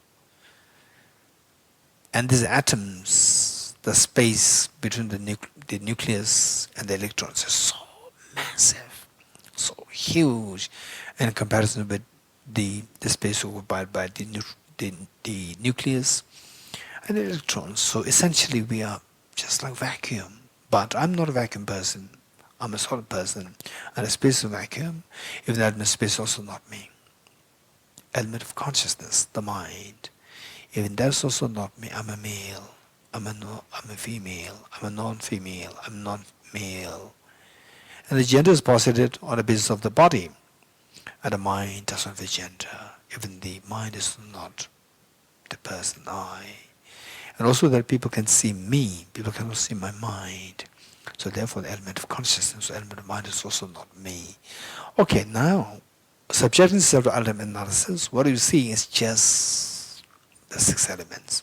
And which of the 6 elements from the object, now you have come too close to the object, from the object, which of 6 elements is to be identified as one with the self, meaning to the self?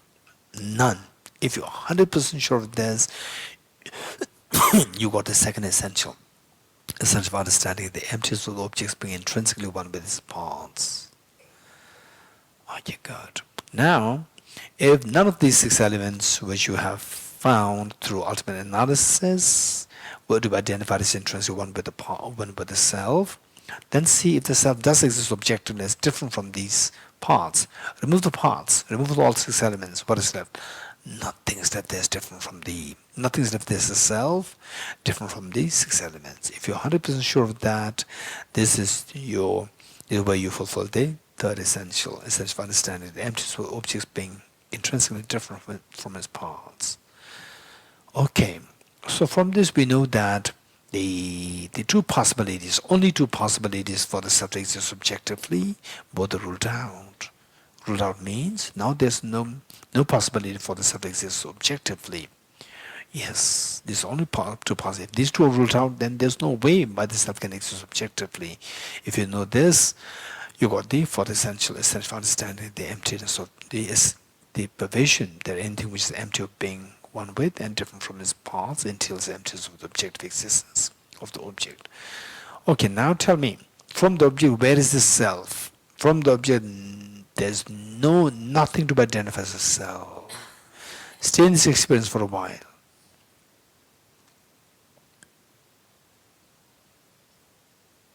Okay. Non-affirming negative, where the objective self is rejected and nothing else is affirmed. Just stay in this experience of the non-affirming negative, of the emptiness of the intrinsic self, objective self. Stay in this experience for a while.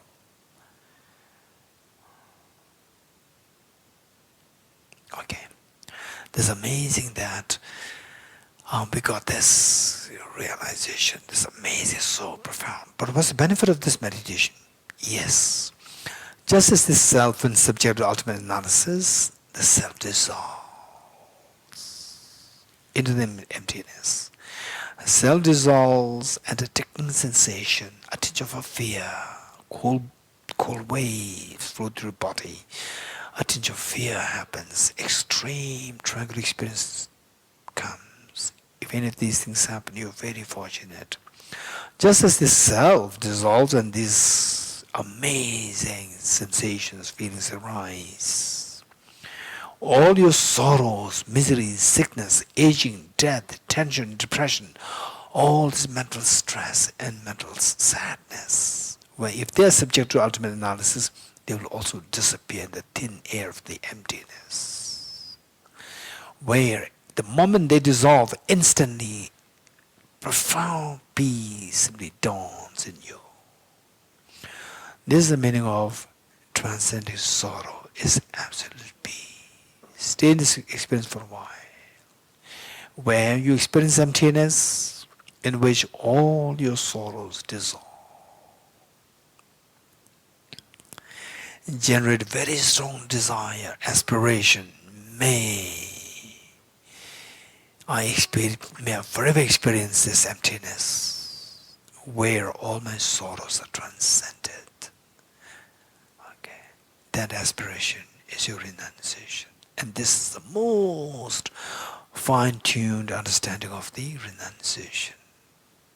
as opposed to the very shallow understanding of renunciation. May I be freed from suffering. May I be freed from self-grasping. May I be freed from afflictions. So these are all very shallow understanding of renunciation.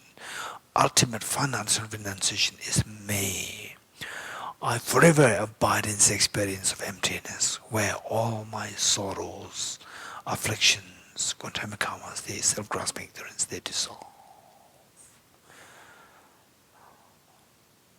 Good. Slowly come out of this meditation before we move to the Bodhicitta.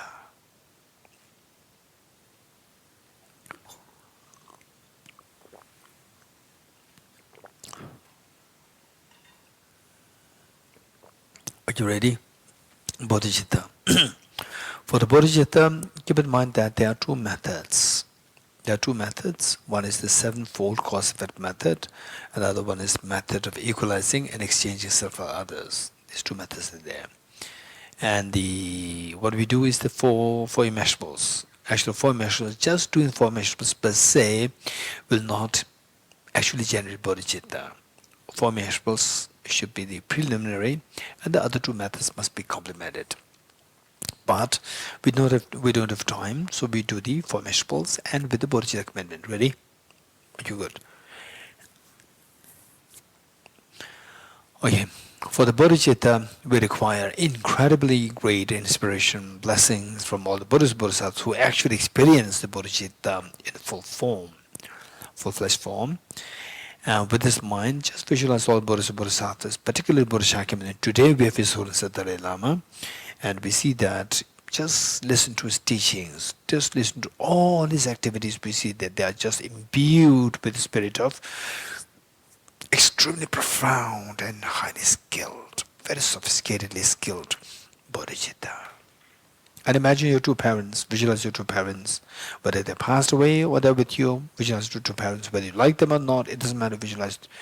With this is what we are trying to transcend the ordinary people's thinking, where ordinary people, they're marked by the constant conflicts with the parents the moment they see clash of ideas. Whereas the evolved beings, with the clash of ideas, instead of anger and hostility, compassion soars. This is different. So we're trying to transcend ordinary people's thinking to become more evolved. So with this in mind, your two parents, all of family members, including children, and all sentient beings, the human beings, animals, insects, hungry ghosts, hell beings, God and goddess, spirits, and everyone with you. With this in mind, we will just do the first two immeasurables. Immeasurable compassion. How good would it be that all my dear mother sentient beings are freed from suffering and the cause of suffering. May all my dear mother sentient beings be freed from suffering and the cause of suffering.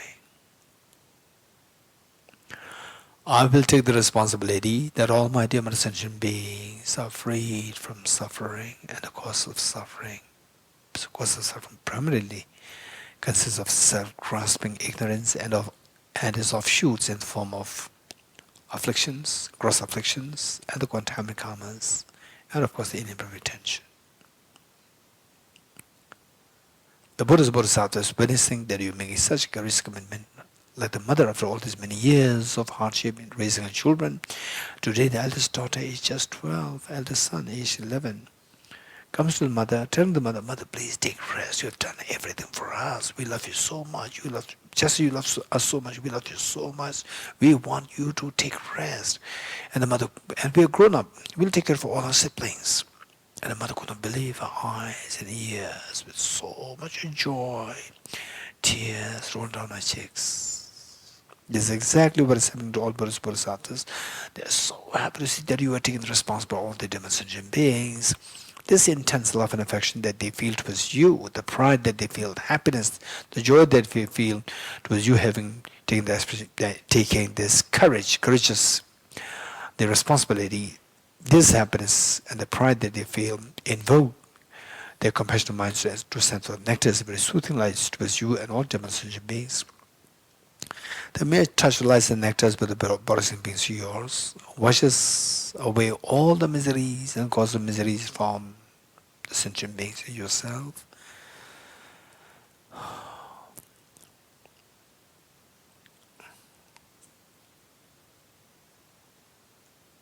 And you will see that such a miracle is happening to us all our demon sentient beings. You're intensely happy. Take 3 deep breaths, sigh with relief.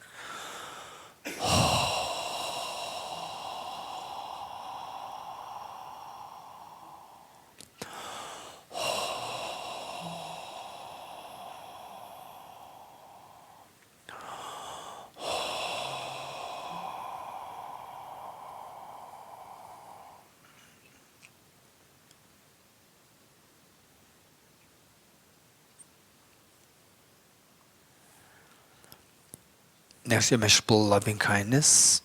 How good would it be that all my dear sentient beings are endowed with happiness and the causes of happiness? May all my dear sentient beings be endowed with happiness and the causes of happiness. I will take the responsibility that all my dear sentient beings are endowed with happiness and the causes of happiness, particularly the wisdom of the most fearless mind of the wisdom of emptiness and the most beautiful mind of the universal compassion, the compassionate mind of Bodhicitta. The Buddha's Bodhisattvas, witnessing the revealing such a courageous commitment, they intensely happy and proud of you. This pride and happiness invoke their compassion omniscient minds to ascend for the nectars of soothing lights towards you and all demonstration beings. They mere touch of lights and nectars with the blossom is yours, instills in all happiness and causes happiness within the minds of sentient beings yourself. And you witnessing such a miracle is happening to all demonstration beings. You are intensely happy. Take 3 deep breaths, sigh with relief.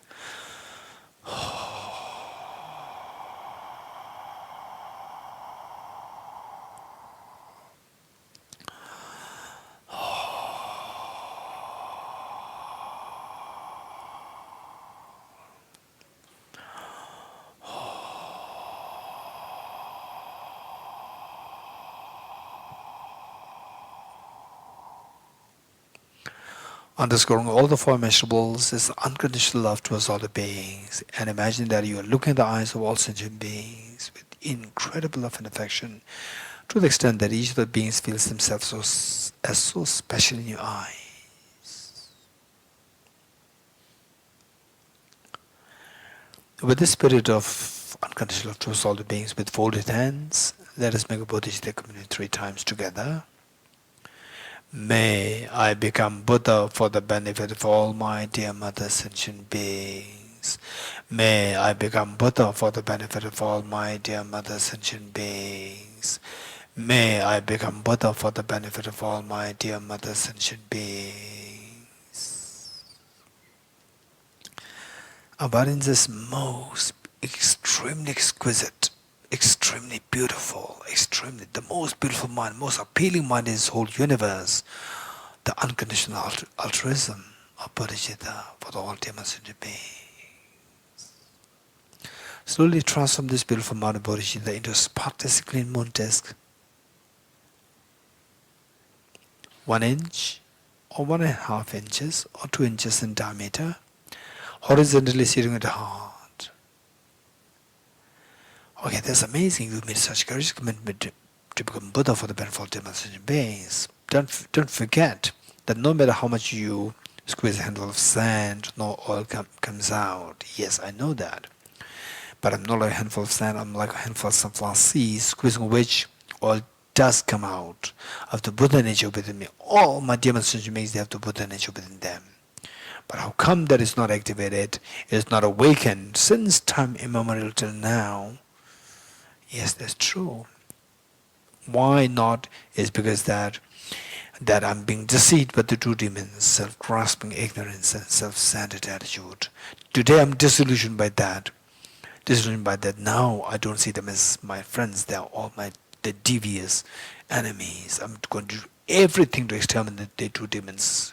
Whole my life, my journey, I have no other job than to exterminate, to put effort to exterminate the two demons. What are you going to do? How are you going to exterminate these two demons? By introducing a very strong counter force. What is that? The wisdom to see the reality that nothing exists objectively. What is that like? Okay, let's quickly retrieve the experience of the emptiness, which we did as a part of the third seal. Okay, what are you doing? I'm meditating. So, subject self. How does this person who you identify as I exist to appear? Appear so object real, so solidified, nothing to remember mind. If you are very sure of this, this is in lieu of identified object negation. If it does exist that way, how to evaluate whether this self exists in that fashion or as projection of mind? Remember what Nagarjuna taught: if the mirage were to be water, one of those close by the mirage see water. In a similar token, if this self does exist objectively, why don't I see the self as a go close to the object? Okay, now let us go closer to the object, technically referred to as subjecting the self to ultimate analysis. Subjecting the self to ultimate analysis, we end up seeing the 6 elements. Okay, go to that level of the at least 6 elements. Element earth, water, fire, air, space, and consciousness. Okay, now you have to come too close to the object and you just see these 6 elements. Which of the 6 elements is to be identified as one, as objective, as the self? None. If you're sure of this, this is the second essence. So it's an emptiness of the objects being one with its parts. Good. Now, the first possibility out of the 2 for the self to exist subjectively is ruled out. If none of these 6 elements are to be identified as objective as the self, then see if the self does exist objectively as identifiable, different from the 6 elements. Remove the 6 elements. What is left there is different from the 6 elements as self. Nothing is left there as self. If you're very sure of this, you have the third essential is an empty object being intrinsically different from its parts. Okay. Now, do you agree with me that these are 2 honest possibilities for the self to exist objectively? And if both of them are ruled out, then you are in a way ruling out the existence of the objective existence of self. Yes. If you're sure of this, you got the 4th seal. Now, from this exercise, tell me, where is this self in the eyes of the ultimate analysis? In the eyes of the ultimate analysis means objectively, where is the self? No way to be found. Stay in this experience, in this non-affirming negative state of the emptiness of this self, which identifies the I. Slowly transform this wisdom of emptiness into a spotlessly clean, white thumb-sized white Vajra, vertically sitting on the Montesquieu heart. Okay, this is amazing. Now you have Vajra moon, the non-duality, the blaze of non-duality, non-dual bodhicittas, 2 bodhicittas in the non-dual form. Moon is symbolic of the conventional bodhicitta, the aspiration to become Buddha for the benefit of demonstration beings, which will guarantee that your self-centered attitude will be exterminated. And a Vajra, which is symbolic of the ultimate bodhicitta, that is the non-dual wisdom of emptiness of the Arya Bodhisattvas. This will guarantee that all your mental obscurations, be it afflictive or the cognitive, are to be eradicated completely. All the stains are removed. Let the gold, all the mud is removed. What is left? The pure gold is left. The pure Buddha nature becomes manifest. That is your Buddhahood. That is your nirvana. That is your ultimate nirvana and the ultimate Buddhahood. Wow, that's amazing. Yes. Let's not forget your 2 parents, all the family members, including children, and all the demonstration beings. What's the point? If they are suffering and you are liberated, what's the point? Yes. Generate invoke extremely strong compassion towards all the beings. Desire to free them from all the mental defilements, all the miseries. That compassion invokes your Vajra moon to multiply infinite number of times. And share one set of Vajra moon with your mother at her heart, one set with with your dad at his heart. One is with each one of family members, including children at their hearts. And one is with each of the sentient beings here in the Bodhicitta center.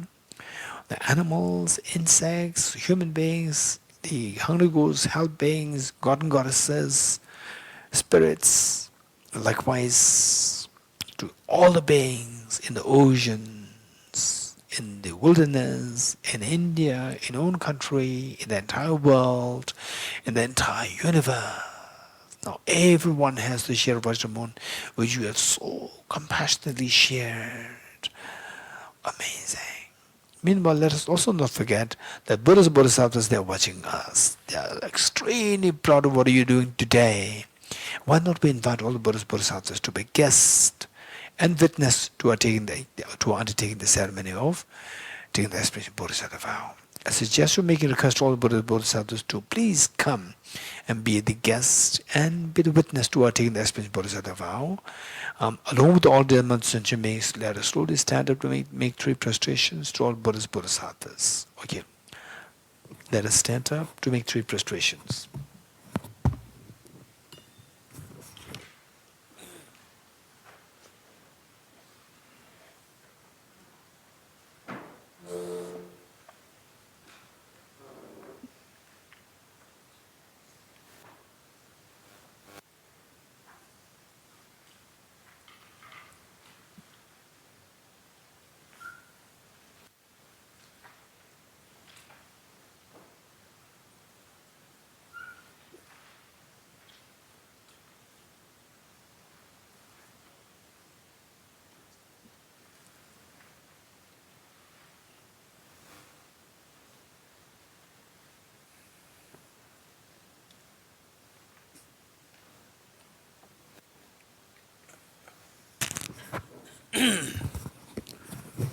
Okay, now see if you can sit on your right knees. Sit on your right knees the way and the manner in which I sit, and the 2 venerables and the Tenzin how they are sitting on your right knee.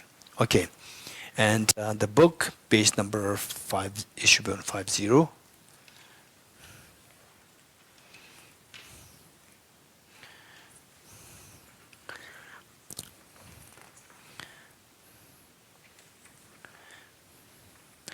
Okay, if you turn to page 49,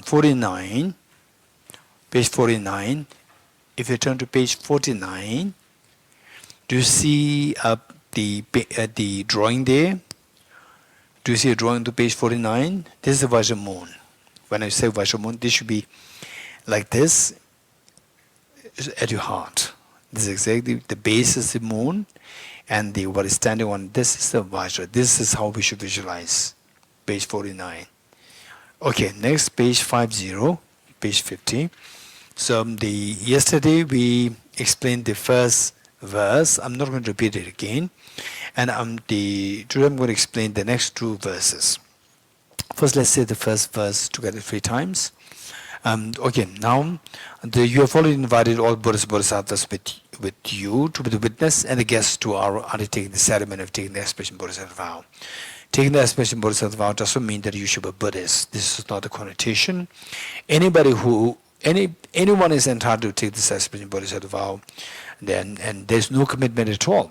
If at all you want to have some commitment, the commitment is that from today onwards, I'll try to be nice to the kind towards other people and helpful to other people. And if not, at least I'll not harm others. This much, if you can commit yourself, you are entitled to take this aspiration Bodhisattva vow. No other commitments. So the benefit is enormous. So with this mind, all the Buddhas Bodhisattvas are with you. You have invited them, and all your demons and shinshins are there with you, like you as a little child, like a little girl age 4 or 5, or the little boy age 4 or 5. For the first time in your life, you are making a public appearance on behalf of your school, and this is like that situation. And then your parents, imagine that you as a little girl, little boy, your parents feel so proud of what you're going to do today. And the parents, whatever they have to do for that day, they leave that behind. They come to join the audience, wave their hands to you, saying that we are here, we are so proud of you.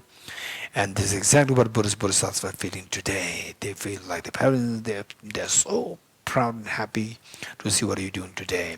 And you, like the very responsible little girl or little sister, little the brother, you bring all your brothers and sisters with you to take part in this performance, something which is so wholesome for the first time that you're doing in your life.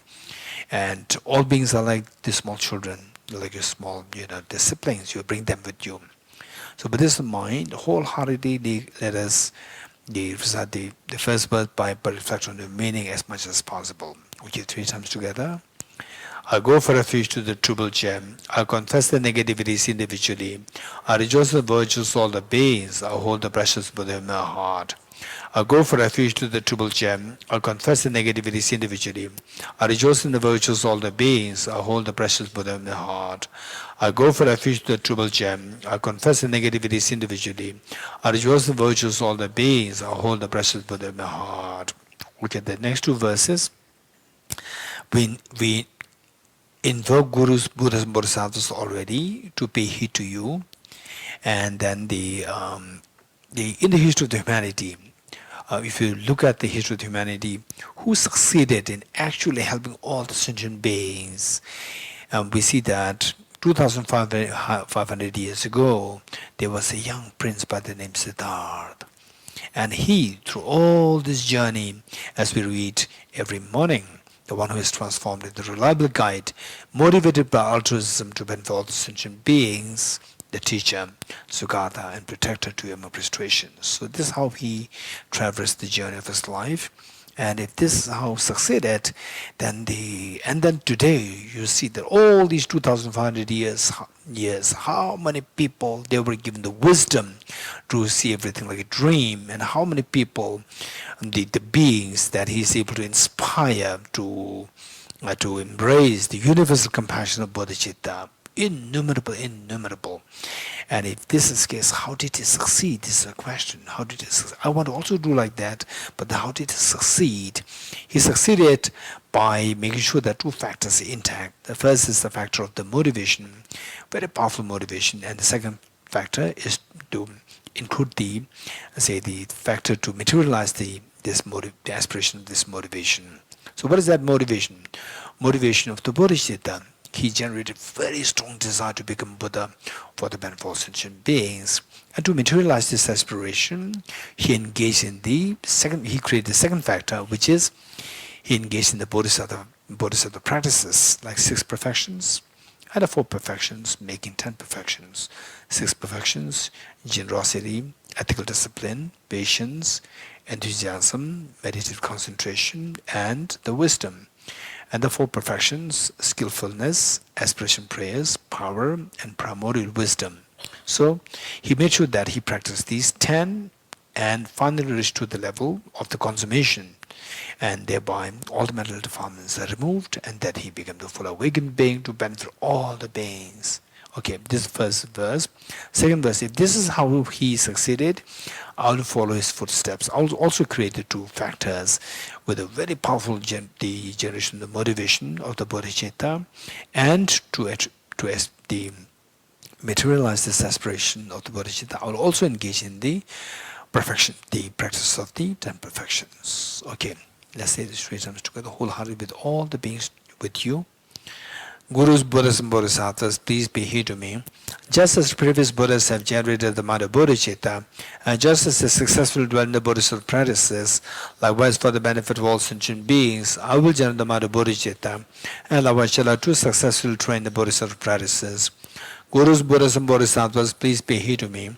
Just as previous Buddhas have generated the mind of Bodhicitta, and just as the successful dwell in the Bodhisattva practices, likewise for the benefit of all sentient beings, I will generate the mind of Bodhicitta, and likewise shall I too successfully train the Bodhisattva practices. Gurus, Buddhas, and Bodhisattvas, please pay heed to me.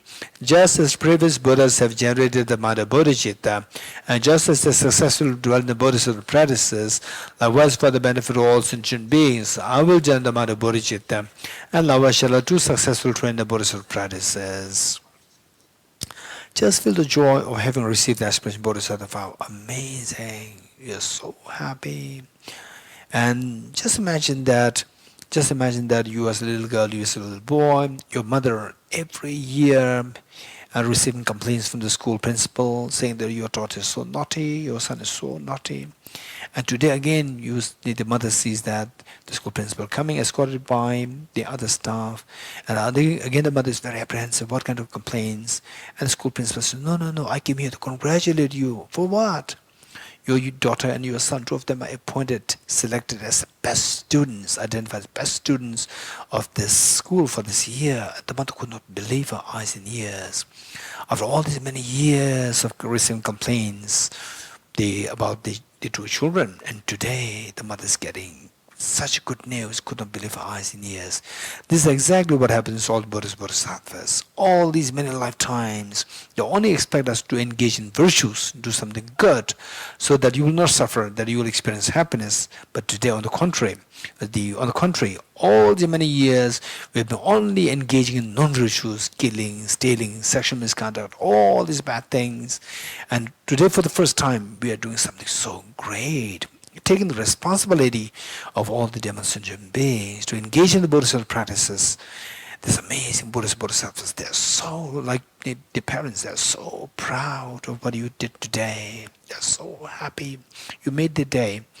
Because of this, the joy and the pride that they feel, they feel invoke the Vajramoon at their hearts in the form of full-fledged form to multiply infinite number of times. And these replicas, enormous amount of replicas of Vajramoon from the Buddhist Bodhisattva's hearts, descend, like rain shower, descend to merge with the one that you visualize in the heart, thereby becoming non-dual, stabilized, and blessed.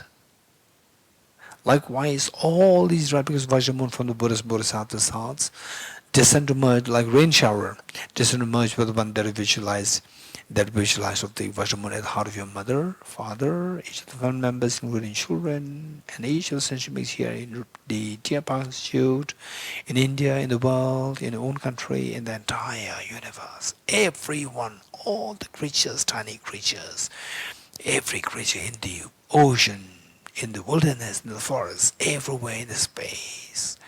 Everyone, the Vajramoon which you have shared with them, these Vajramoon, they are being blessed by all these replicas that descended from the Buddhist Bodhisattva's hearts, thereby becoming non-dual, stabilized, and blessed. Amazing. This is the gift that you want to make to the sentient beings. Of all the gifts, there's nothing which compares with the gift of this, the Vajramoon, to Bodhicittas, to all the beings. And today you gifted them with this gift. And of all the offerings that you can possibly make to all Buddhist Bodhisattvas, the Buddha himself very, very clearly proclaimed that one moment of generating compassion towards the beings far excels the gifts of whole universe filled with gems, diamonds, silvers, gold, and so forth, and offered to all Buddhist Bodhisattvas. If this were to be the case, what I mentioned of our having taken the aspirant Bodhisattva vow is extremely, extremely precious. And today, you have made this offering to all Buddhist Bodhisattvas. In your life, there's nothing greater than what you've done today. This is the greatest meaning of life, and today you have given a purpose, a meaning to life. All these wonders are happening because of the blessings of the Buddhist Bodhisattvas. As a gesture of thanking them, let us again, along with all demonstration beings, let us stand and make 3 prostrations as a thank you I give to all Buddhist Bodhisattvas.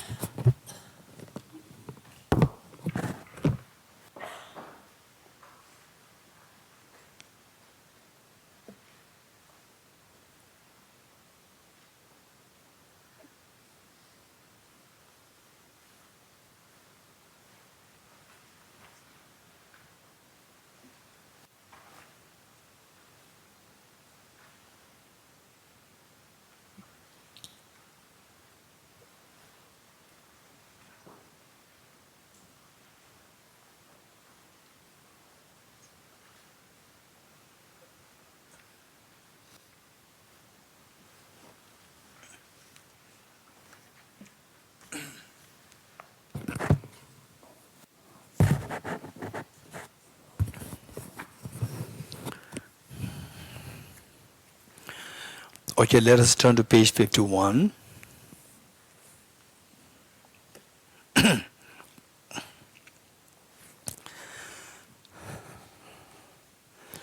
So from what we have studied thus far, the last 3 days, and today, having taken the aspiration bodhisattva vow, we see that this is very the meaningful, productive. And then so what about next lives, future lives? So for that matter, we need to include that in the form that in order for us to meet with this teaching Bodhicitta wisdom emptiness, we need to include that in the form of a very powerful prayer. So for this, we have the one verse included there. We'll say this 3 times wholeheartedly. For that, we continue to connect with these 2 teachings in the future lifetimes as well. And oftentimes people say that when they come to really see the wonder of these 2 teachings, they practice it and they say that this is the purpose of life. And oftentimes they say that, Geshe-la, how come that I come in contact with this teaching so late in my life? Right? Many people say that. So it's not late.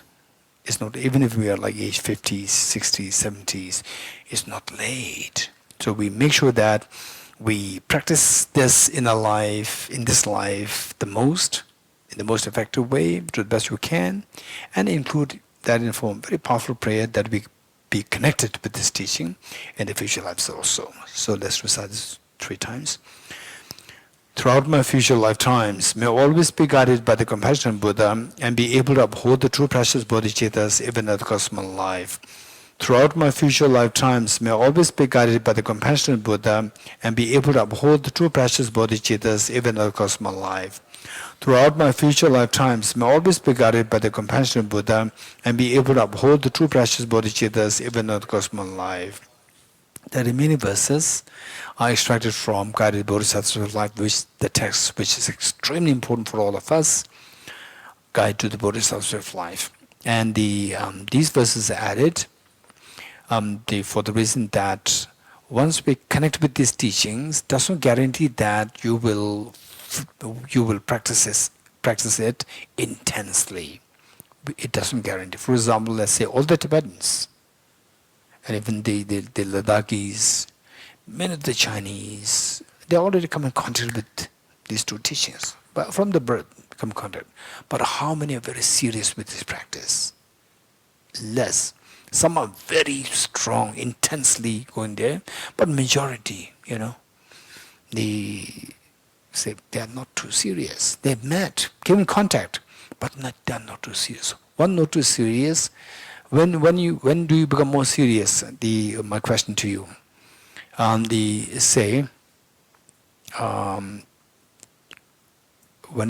you become more serious with the New Year or with the exam? New Year or regular day? Which is more? When are you more serious? No, not exam. Say the New Year or regular day. Regular, very boring day.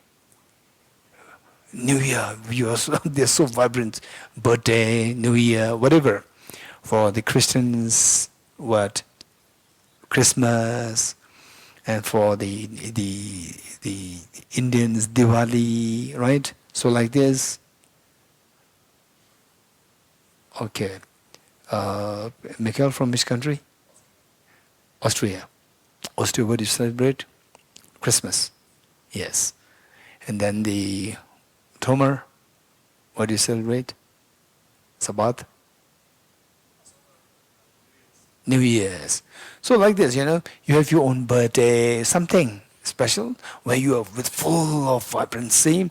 So why this vibrancy is coming? Because of the joy. You feel the joy. So if you create the sense of joy, then you feel connected with this. You become very serious and intense practice. With the intense practice, what's the benefit? Mental defilements will remove so fast. Once it removes, what happens? No more practice is required because you have attained your goal. Which goal? Which goal? Fearlessness and ultimate happiness, infinite happiness. You attain These two goals, you're getting it? And then who wants these two? Right? Everybody wants this. So your goal is attained. Okay, so for that matter, this joy is very important. And then let's say that next life. Next life, some people it's like this. Next life, say the Mikhail, right? Mikhail, or let's say Gabor, or each one of you, next life you are born as a little girl or a little boy, right? And somebody says, Bodhicitta, instantly you feel so connected. What is this? It's very pleasant to hear, because you have let the imprint from the Bodhicitta past life. You're getting it? Instead of Bodhicitta, what is this? Right? Then you chase this person, and you end up into Tushita again. You're going to get, wow, this is my place, I know this place. When did I know this? Actually, it was your past life, not in this life. You're getting it? Okay.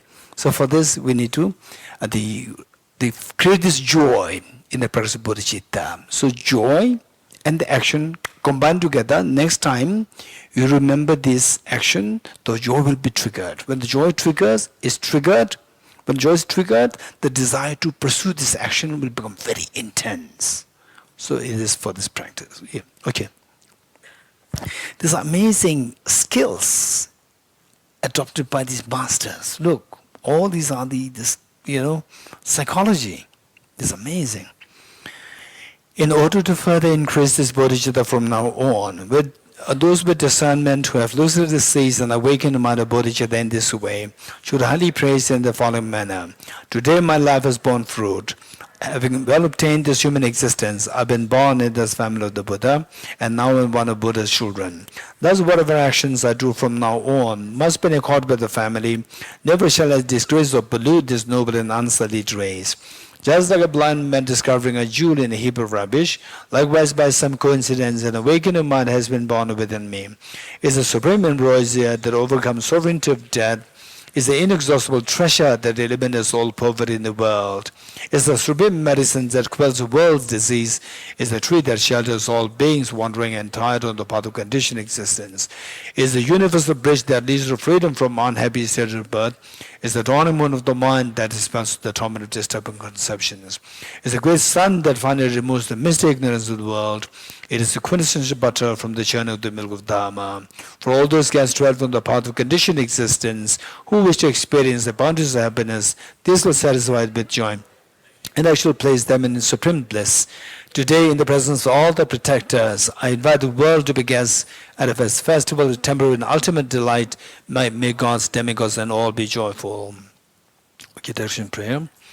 I dedicate the matters thus gathered towards the realization of the deeds in the prayers of Buddhas and Bodhisattvas or 3 times, and with the holding of the doctrine of scripture and insight. May I in all lives, through the force of this merit, never separate from the 4 wheels of the mind and vehicle, and accomplish all the stages of the path, the renunciation, bodhicitta, perfectly in the 2 stages. From my 2 collections, vast space that I've amassed, from working with the effort at this practice for a great length of time, may I become the chief leading Buddha for all those whose minds wisdom is blinded by ignorance. Okay, since that is already 8:18 now, what we do is that we will have the next class at 9:20. 9:20. Okay. And then maybe your group discussion will be cut short, like half an hour. You can just have what is fine. You have a tea during the group discussion time. Okay. So Deyata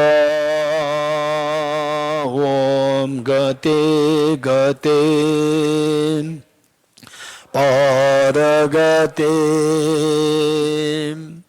Parasam Gati Bodhisvahatyata Om Gati Gati Paragati Parasamgate Bodhisvatyatam Om Gati Gati Paragati Parasamgate Bodhisvaha.